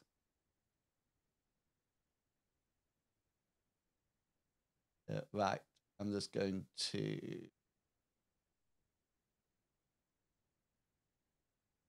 12 onto that, which will be that'll take it up to 83. My deceit. Here we go. 43. I'll have that. Yeah. Why are you so deceitful? Okay, so he also succeeds, but he does not beat your roll. And his insight he could not beat that roll. Nice. His insight is, yeah. So he believes you, but no buts. There's no. He believes me. I think he freezes in his place. He's got wooden legs. Wooden legs and scales. Like he might just barrel through the police if he believes they're there. Yeah, he believes you, I would say. But he would rather take his chances with the guard than you. There's a fire behind him. I went through such a lot to get that. But yeah, I'm thinking you need some sort of bonus to do that. So I'm just trying to. Maybe he dashes He behind will a continue crate. to flee from you, but I will. He will. Okay, so obviously, it's probably something. I'm just gonna say that loud because again, what's this one shot and with it, so, he's probably gonna change route and try to get out of the window that you broke in through instead of the door. Got you. Which is much harder for him. And he's gonna take a longer route to avoid the door. Okay. Yeah, sounds good. Yeah. Great. So that was your action? Yep. It's my second action. Okay, so instead of going by this blow by blow, anymore because that last guy, he's gonna get swamped soon. We're just gonna say that he gets hit by either Leopold or Heinrich, just to avoid wasting too much time on this. So the situation is that he goes down really quickly. Now you have some of these guys are dead or dying. Some of them are unconscious, but there's now a fire in the warehouse. This monstrosity is made of blubber and things like that. There's extra lamp oil. There's wooden boxes everywhere on a wooden floor. So if you don't really quickly start dousing that fire with intention, this warehouse is going to go up in flames. And Grimmel is still running away. So you need to make a choice either to pursue Grimmel, knowing that if you split up, he can probably take the two. If you split up and do both things, he can probably take two of you in combat because of his scales. So you either need to do you want to douse the flames or do you want to try to get Grimmel? Leopold's going to shout. He's running he's running in through the boxes, trying to avoid whatever guards he thinks are there. So you have more of an option to capturing him. But if you do that, this warehouse is going to burn. Yeah, well, Leopold's going to shout to everybody, the guards are here. Let's control this fire. Oh, nice one. Yeah, I did that on purpose. Yeah, I'll help with the dousing. Okay. I'll try this time not to throw more oil down. Yes, it's just been feeding the fire. Okay, so some of you stab the monstrosity thingy to make sure it's dead, while the rest of you start dousing the fire with water and whatever various things you have on you. I'm going to run outside and put a spike trap below the window. I don't think you can make. I'd like to at least take his weapon, so that we have something of evidence from him, and then help with the dousing. Yeah, sure. I figure my knife can't. After that attack, there's no way pursuing him would do anything. Yeah, no. So yeah, I'll take his weapon and help douse the fire. Okay, so you managed to douse the fire and kill the monstrosity. Do you help the dying or unconscious, or are you just gonna let them be? I want to grab one of the keep one alive. Yeah, I want to keep one alive. Yeah. I've got first aid, but I've also got healing as well. If any of those can help keeping them alive. If you want to keep one alive, you can keep one alive. I'd like to collect all these maggots and then sell them to a fishing shop. Well, they were worms. Worms. Yeah. Can your healing help, Mr. Worm? Oh. Into a vile smelling puddle on the floor. Gross. Yeah. Oh, yeah. Very gross. I mean, because of that, shouldn't we burn it down anyways? Like, there's not going to be cleaning that mark out of this building. Yeah. Yeah. You. I'm kidding. Yeah. So okay. So the situation is you have a weird puddle of smelling worm sauce, and the remains of this half-burnt monstrosity of blubber. You have some dead opponents. And some weapons covered in this goo that caused the two mutations. This is one hell of a cleanup job. And you also know that you're in Brass Dog territory, and that the warehouse is being watched. So at some point, someone is going to show up and investigate this, if nothing else, to collect the weapons. My train of thought at the moment is, if those people drank this liquid and turned into that, imagine what would happen if somebody was hit with one of these weapons with that liquid on.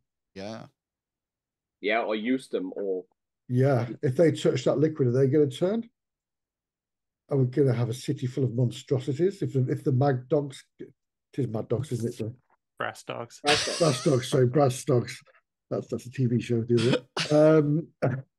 Yeah, if the Brass Dogs get hold of them, imagine what they're going to unleash on the city.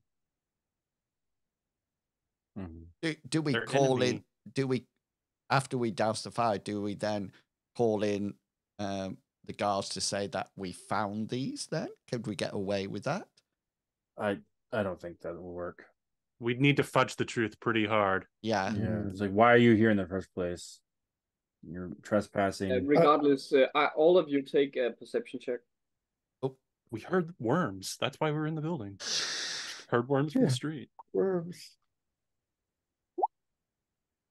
Retail. Oh, I'm look, too busy talking about worms. 56 out of 55. What on earth? Who went? Yeah, I spent time in the street and Yeah, Leopold, you first heard. I'm looking everywhere. You heard the bat flying overhead you. And Heinrich as well. I am looking for a detail, which I can't find. 1 second. So you do find, yeah, there. So right away, as you start combing through things and keeping them alive, you find out that two of these thugs were carrying sacks, small sacks filled with clothing. When you open them, you can see they're filled with clothing. There are 4 sets of clothing, and all sets of clothing look like something that would fit very well on a gang member. But two of them do have Heinrich. You notice that you Heinrich made your perception check, right? Yeah. Heinrich, you can see that 2 of the sets of clothing has markings from the Grimy Hands gang, and the other 2 have from the Black Staffs gang, and both of those gangs are sub gangs affiliated with the White Locks. The enemy of the brass dogs. Yes. Okay, so they're trying to obviously frame the other gang, at least. Those pieces of clothing were likely supposed to go on your bodies. Yeah. I see. They were going to dress us up. Yes, and then That's why they're just going to club us. Take these weapons and let's go attack them. Yeah. Nasty. That makes sense, at least why they initially wanted to attack us. Good job. Annalyn took Grimmel down. What should we do then? At this point, should we try to maintain that narrative? Because obviously we're going to be hunted down if they know we were part of this. Good. I don't want those weapons getting out of here. Yeah. Those weapons have got to be cleaned before they go out. They're going to be. If that fire was still going, we could have burnt them in that. But we probably won't be able to control the fire. No, so you can light put all the crates on top of each other and throw oil and put them alight again if you want to. But that will burn down the entire warehouse. That would do, exactly. Yeah. Which will draw guard and various other peoples to the area. So that's one option. You can just leave them and hope nothing bad happens. Or you can take them with you, but they're fairly large crates. So it's hard we wouldn't be able to. There's only 4 of us. You need at least 2 per crate. You can carry the crate. You can't just close the crates and carry them without having to touch the goo that's inside them, that's drying on the blades. How close were we to the river? We're just literally next to the river. What one's the don't know if we want to pollute the river with you. Well, it would be diluted. The answer to pollution significantly. Yeah. I think we need to pollute the air rather than the water. So you want to burn the place down? I feel like that's our best option here, and hope that that's good enough. But I'm just a legal aid to this group, so that's why all I can say is we got. I'm a legal aid, so I'm really pro arsonism here. We don't have a proper permit for burning or dumping. So it's a straw inside these crates. So packed with so it's wooden crates with some straw filling where the weapons and bolts and crossbow parts are placed in. It will burn fairly nicely, and the goo is not. You know that the goo is poured over, but it's not like it's visible. It's not like there's clumps or anything. So if someone just opens the crates, it's just swords, isn't it? Yeah, it'll just look fine. Yeah. I think we should burn them and get this goo off the blades. Yeah, so you can either, just to recap your options, you can just run away now before guards or brass dogs show up and leave things happening as they happen. You can burn them, which will burn down the warehouse in time, which will solve that problem, but make it harder to get away because people are going to congregate on the burning warehouse. In time, it will take some time before the blaze gets visible from outside, but it might become more difficult for you to escape. Or you can take the crates with you, try to dump them in the river, burn them somewhere else, analyze them, lick them, whatever you want. But that will make it harder to escape as well. Yes. So that's your three options. The best option, I think, is the first option. But get the hell out. Can we put at least quickly change the clothing, or at least parts of the clothing, to fit, so that way we can create that narrative at this. Oh yes, done by another good point. Yeah.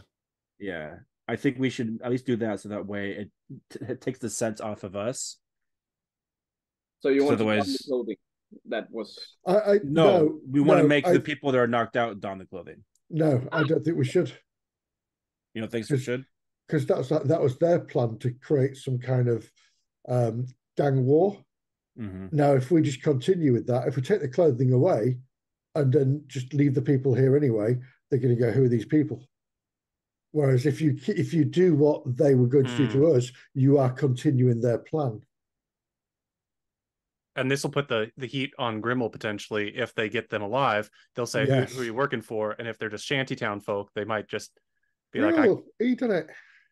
Yeah, I think we should go with plan number one. Take the clothing with us and get out of there. We could throw that in the river. Yeah. If you really need one thing we would leave then, if I can.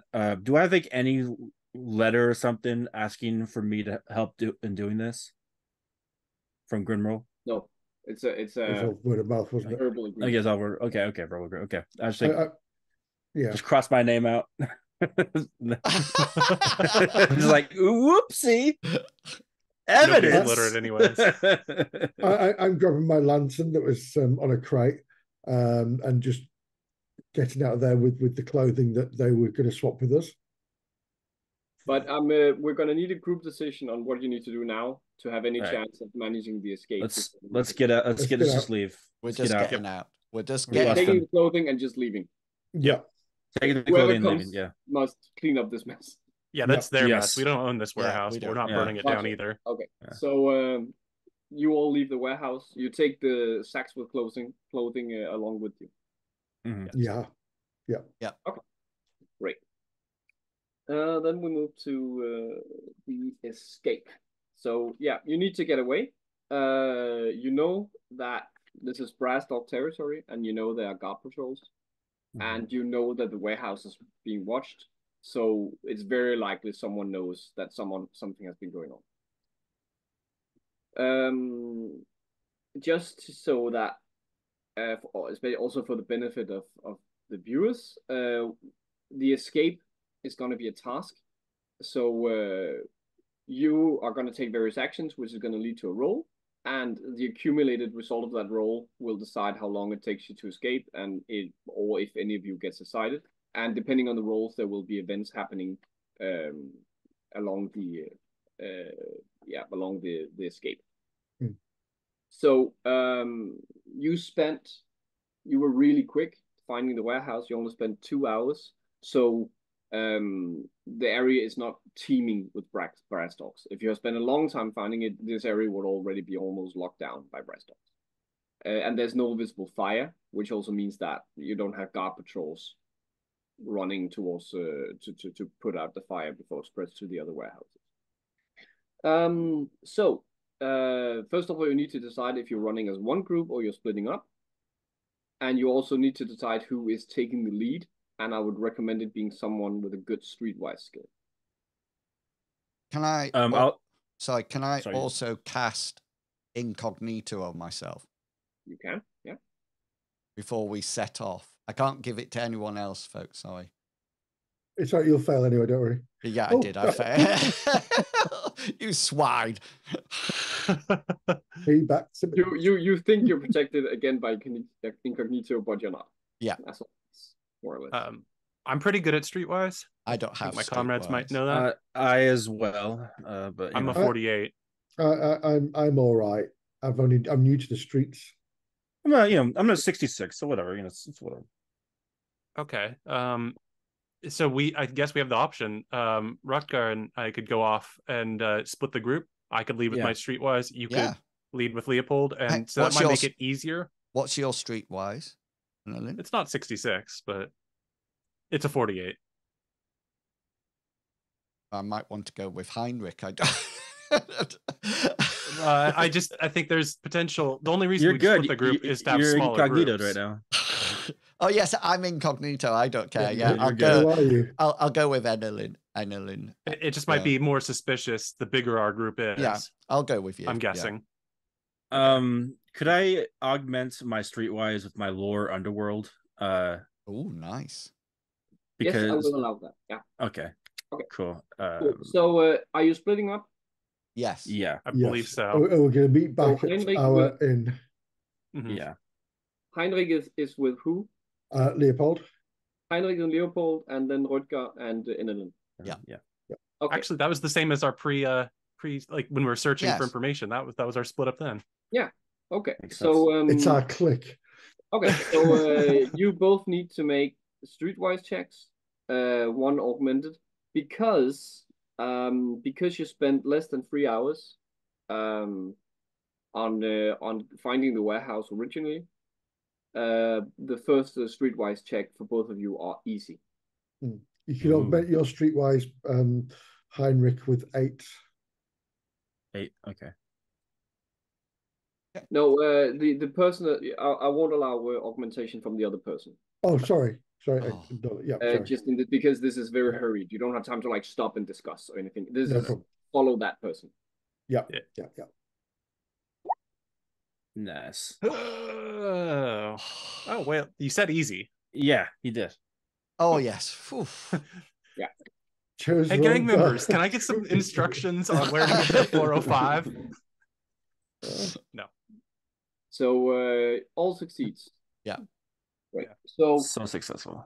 You go out the warehouse, and essentially you move down one street and then decide to split up really quickly, and you move in opposite directions. It becomes clear for everyone involved that that there's gang activity in the area, and someone is wisening up to it. No, it doesn't feel like the first 15 minutes of your escape doesn't seem to be where you're still in the dock area. Oh, which group has lanterns out, if any? I have my lantern out because I Leopold, got my weapon. you were with Heinrich, yeah. You have a lantern out?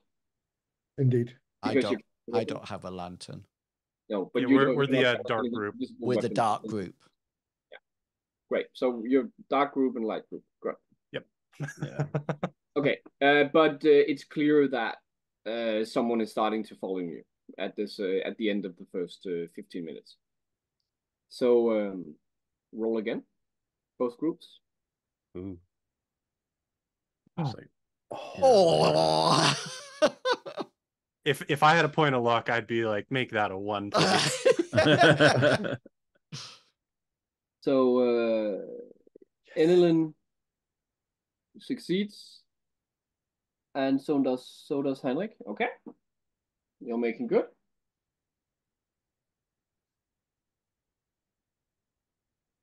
Then roll again. Uh-oh, here it goes. Yeah, this is where it all goes wrong. I hope it goes wrong, otherwise this is really, really. Yep, I failed. Anticlimactic and everything. Oh no! But well, is it easy or standard? No, standard. All right, then I fail. Yeah. Double fail. Oh no. And Enelin fails as well. Great. So one failure in each group. Okay, we'll take Heinrich's group first.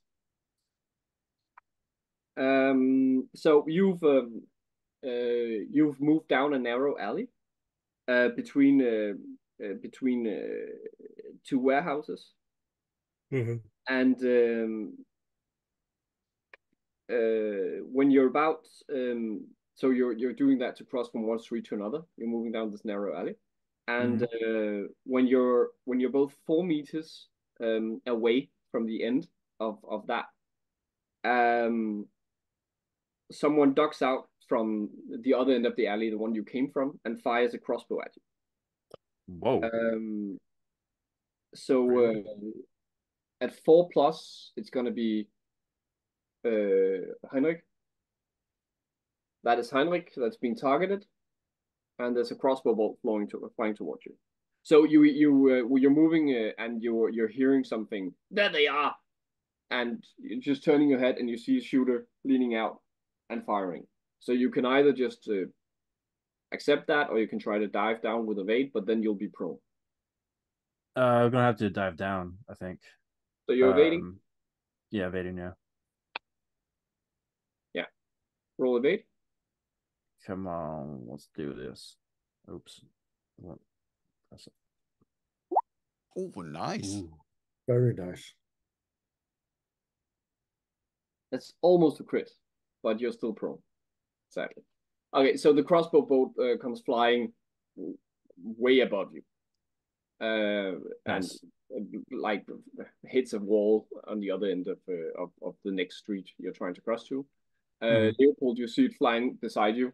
But Heinrich, you're now on the ground. There's 4 meters to the mouth of the alleyway. The shooter, after having fired his crossbow, ducks behind, but 2 other gang members go forward, both with darts in their hands. So darts are like small javelins, right? I'm going to grab Heinrich and drag him to his feet, if possible. Yeah.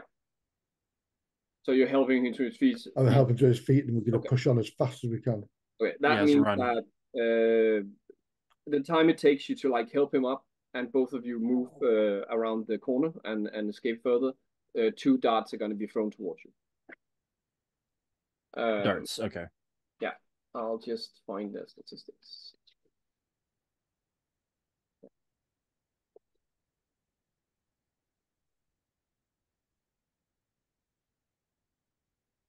And they both hit. No. So that's him or both of us? 1 on each. Okay. We can do unless this. you want to evade again, but then you'll be Rolling again. So do you want to evade, or I taking? I'm going to take it. It's going to hurt. Yeah, I'm going to take it, and then I'm going to book it. Yeah. Okay. We do have a quack at home, so we do have a quack at home. If we get there, we've got to survive ours. Yeah. So that's they're both using impale. Oh. On Heinrich, that's 3 points of damage in 4 location 4. That's not right. Or left leg. 3 points of damage. I don't recall if you have thick clothing, do you? Do I have what? No, you don't. Whether you have light armor, you don't. No. And for Leopold, that's 3 points of damage in abdomen. Oh no, it takes me to 0. Then no, make that's an the endurance. check. Yeah. You don't have luck points? I do have 1 luck point. I'm going to re-roll that. Oh, you can degrade the injury to 1 hit point. Oh. In which case, I'll degrade the injury to 1 hit point. Yeah. So you have 1 hit point. You both have small darts sticking out from you now. Okay. And for Ennelin's group, you also failed. Let's say it was more of I failed. Yes, Dr. Friend. Let's see which one we're gonna take. Just roll, I think. 1, 2, 3. If it's the police, I know what to say. Don't worry. I know how to talk to the police. So yeah, you're not getting the police. There's also one else, but you're not getting. So you're also finding yourself in an alley between 2 warehouses, or in an alleyway. At least there's a warehouse on one side and the wall on the other. So yeah, a warehouse on one side and a wall on the other, and you're moving down this alleyway, and then you hear sound. You hear someone approaching from both sides, right in the middle. So you're in the middle of the alley, with nearby a large barrel was standing by the wall, and you hear someone essentially about to round the corner in both ways. You can clearly hear from the voices that they're searching for you. So you need to climb this barrel and the wall and escape through the compound on the next side of that, unless you get discovered, of course, at risk of being discovered. So unless you want to do something else, but the standard solution would be to try to climb the barrel and climb the wall. Yeah, and I'd also like to start by saying, like, beckoning to my comrade, you first, I'll help you up. You're going to have to do a lot of helping. I will help you. You get on the barrel, I'll help you up further. But you're going first. Okay, so Rutger, you climb up and your athletics get boosted by Edenlin's. My athletics is a 38. So +8. +8. Yeah. I broke in to places. So that takes it up to 27. I have faith in you. You should have. 7? Yes. Don't sound so shocked. Okay, you get on top of the barrel, and now Very you nice. get from the barrel and over the wall. So that's another athletic check. You can still faith. be augmented. Yep. Ooh, what the Use the heck? handholds. I'm It's like, rough wall. Use I'm the like handholds. Spider-Man. It's I magic. tell you, I'm I just know. climbing up this Gonna do a wall. somersault up above and land on his feet. Yeah. Like, Wow, okay, so that's 2 attempts. There's a total number of attempts you can do before they appear. Essentially. Okay, so Rutger just magically bolts with your help on top of the barrel and just grabs the wall and pulls him up, and goes over the wall and lands on the other side. These, And you're standing alone in the alleyway. Rocker Crow's like Warrens. He's like, I'm not dealing with the police. Yeah. with his backstory, you can imagine that happening. You know. Yeah. Brilliant. So, Enlilin, are you trying to talk to the gangers, or are you going to escape as well? I'm going to try and climb as well. To the barrel. Jesus. Oh, this is going to be embarrassing. Oh, Can I help her in any way? No. No, you're gone. Yeah, Okay, I want to make you- sure you were safe first. Oh, You can thank try you. again. Again, my barrel, my barrel. Yeah, okay, hold still, barrel. Why are you bucking me off? Whoa! Oh. Okay, you can try again. Okay, Yeah. okay. You get atop the barrel. Then try to And- climb the wall. Yeah, I'm gonna try and climb the wall. Oh, yes. Oh, just barely got there Yeah, for standing. You make it in time. So when you get on top of the wall, because of you get higher up, you can see that a few more seconds and one of the groups would have rounded the corner and seen you, but you then duck down again so they don't see you and land. And you both land in on the other side of the wall. There's an iron smelter compound, so you can move between these iron smelters. They're all turned off right now. Good. Turned off. They're not lighted in the medieval period. They're not alight now, so you can move between the iron smelter towers. I don't know what the word would be, and the slag heaps that are lying everywhere, and escape by a gate on the other side of it and get onwards. Okay, so both groups make another streetwise check.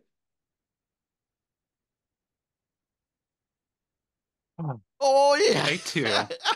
Oh, dear. I feel Very good about all of my athletics and helping my friend survive. Yeah. I'm really paving my destiny. Oh. Can I just say that Snake- if we're getting hot, I want to cast cool on myself. I've actually got that actually protects the recipient from effects of muggy atmosphere or guarding them from fatigue caused by the environment. So if I'm getting hot, I want Please to. do, because you're with the critical, Enelin knows precisely where to go, so you're moving all the time, and I think you have shoddy endurance. So please make a check for your hold magic, if nothing else. What do you want me to? Well, sorry. Roll hold magic to Folk cast magic. cooling. There you go.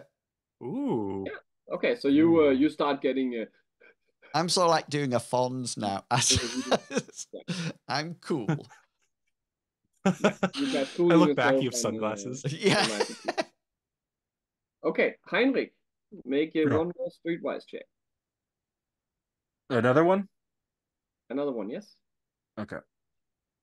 Wait a sec. Did you want me to do as well? No, you make it a critical, so you're home free now. I don't forget we're impaled, aren't we? So Yeah. Escape. Heinrich did one after Annelin's and another one. And Heinrich succeeds, so he also escapes. Okay, so Heinrich Sorry, just Leopold, Medivac, your wife's in the chat, by the way. Oh, hi, Lisa. Heinrich and Leopold, you make it out of the dock area with the gangers. The last 50 minutes, you felt like you've had essentially gangers snapping at your heel, and you constantly have to change direction to avoid them. But you finally leave the dock area and make it to the Ox, which is your operating base as a group. And then when you come up there, you can see Enelin and Rutger just chilling out. They've been there for a while. Not a bead of sweat on us. I'm going to walk through this door and I'm going to pull this dart out of my abdomen, my gut. And Pull say, a dart out of my left leg. Rutger, can you just have a look at this, please? Oh, you want some healing? Yes. Oh yeah. That explains the delay compared to the others. You're both having darts stuck in your. Just to let you know, I've got no luck left here, but I get a 63 out of a 64. Take that bandaging. You successfully remove the impaling dart from Leopold's back. Yeah. Fantastic. I say, and Leopold Heinrich also has one sticking out of his leg. Oh yeah. Let's see if I'm so glad I went first. Yeah. Oh, yeah, I know you should have come. You learned a lesson from the first dart. So my legs never felt more powerful. Just like as soon as they come in, you're going over and like pulling it out of Leopold, and then and then you see Heinrich, and you notice that it's stuck even deeper and just look worse. So get up on the table, and you put him up, and you don't feel a thing. You pour it over, and then you pour it over and make sure that okay, and then you just plug it and just like, okay. No worries at all. Yep, very nice. And I assume you also bandage them up but, yes. Okay. Heinrich feels good, isn't it? You can do some squats right now. Perhaps no squatting for a while. So this is at night now. With the warehouse and the escape and things, we're around midnight. So the Ox is closed, but again, one works as a bouncer, so you have means of getting in. So you're just sitting in the common room with a few with a single lantern lit and getting some late night dinner and some beer, and you have a chance to like talk the experience over and if this was not a one shot, figure out where to go next. Nice. So before I round off, your characters have a chance to like say something to round off the experience, and then I'll round up the scenario. Well, I took Grimmel's special club, and I know that one of my best friends here uses clubs. So I'd like to put his club on the table with its spike coming out the top, pass it over to Heinrich and say, we at least got something off of him. We got to regroup and find out where he is and how to defeat his weird scale flesh. Heinrich's gonna grab the club, and he's gonna tighten it and like hold on to it, kind of like make that weird like leather feel. Yeah, I'm ready. Leopold looks at the club and notices the milky residue on there, which is Heinrich is rubbing his hands all over, and then watch him change into a blubber monster. No, I couldn't agree more. That was the most horrific thing I've seen in a long time. That creature just came from. I mean, imagine if they were all over the city. We need to find out where those weapons are going and where Grimwald has gone. Wotker's not going to say anything at all. He's just going to contemplate, because at the beginning of this adventure, in his backstory, it said, "You're not really a good doctor." And I think from the two roles that have just come up, he's starting to gain a little bit of self-confidence and self-esteem about his medical abilities. And so he's just contemplating and thinking to himself, maybe this is the turning point to becoming a much better quack in the future. Great. Character development in a one shot. Exactly. Great. So based on how you made it through this adventure, from here on, there would be multiple alleyways of investigation. So clearly someone is funneling weapons into the lower city, to the gangs, either only one or maybe both gangs, to arm them. It has been going on for a while, and whoever is behind it has resources to pay for smugglers, to make sure, to try to hide the paper trail, various other things.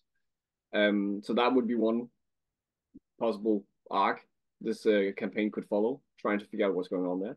Clearly, Grimmel has some supernatural agency that he wants to infect upon the city. And because you just left the weapons there, something is going to happen along those lines. Someone is going to get infected. And that would very likely draw in the religious groups in the city, the main religion primarily, but likely also some of the other smaller cults. There's also, what's she called? Rizzle or Rachel or something? That Rachel. Yeah. Rachel. Yes, and Rachel, when she finds out the tumultuous events of the night in the dock, she might put two and two together and realize that you had something to do with that. Whether she acts upon that or not, whether she helps you or becomes an adversary, is another possibility. And of course, underlying all those meta developments in the city, Grimmel is out there and plotting anew what his next step would be. So that is where the campaign would go from here, if become a campaign. And we're going to stop here and round it off. Thank you very much. Thank you very much indeed. So yeah, awesome. Round Thank you, Dan. Thank you. Round of applause there. I would do a golf clap. Yeah. Yeah, I hope you enjoyed it. It was we did. Really I good. Certainly did. Thank you very much. Lovely. And it took me back to Lindo and adventuring in Lindo, where we started our Mithras campaign. So that was excellent.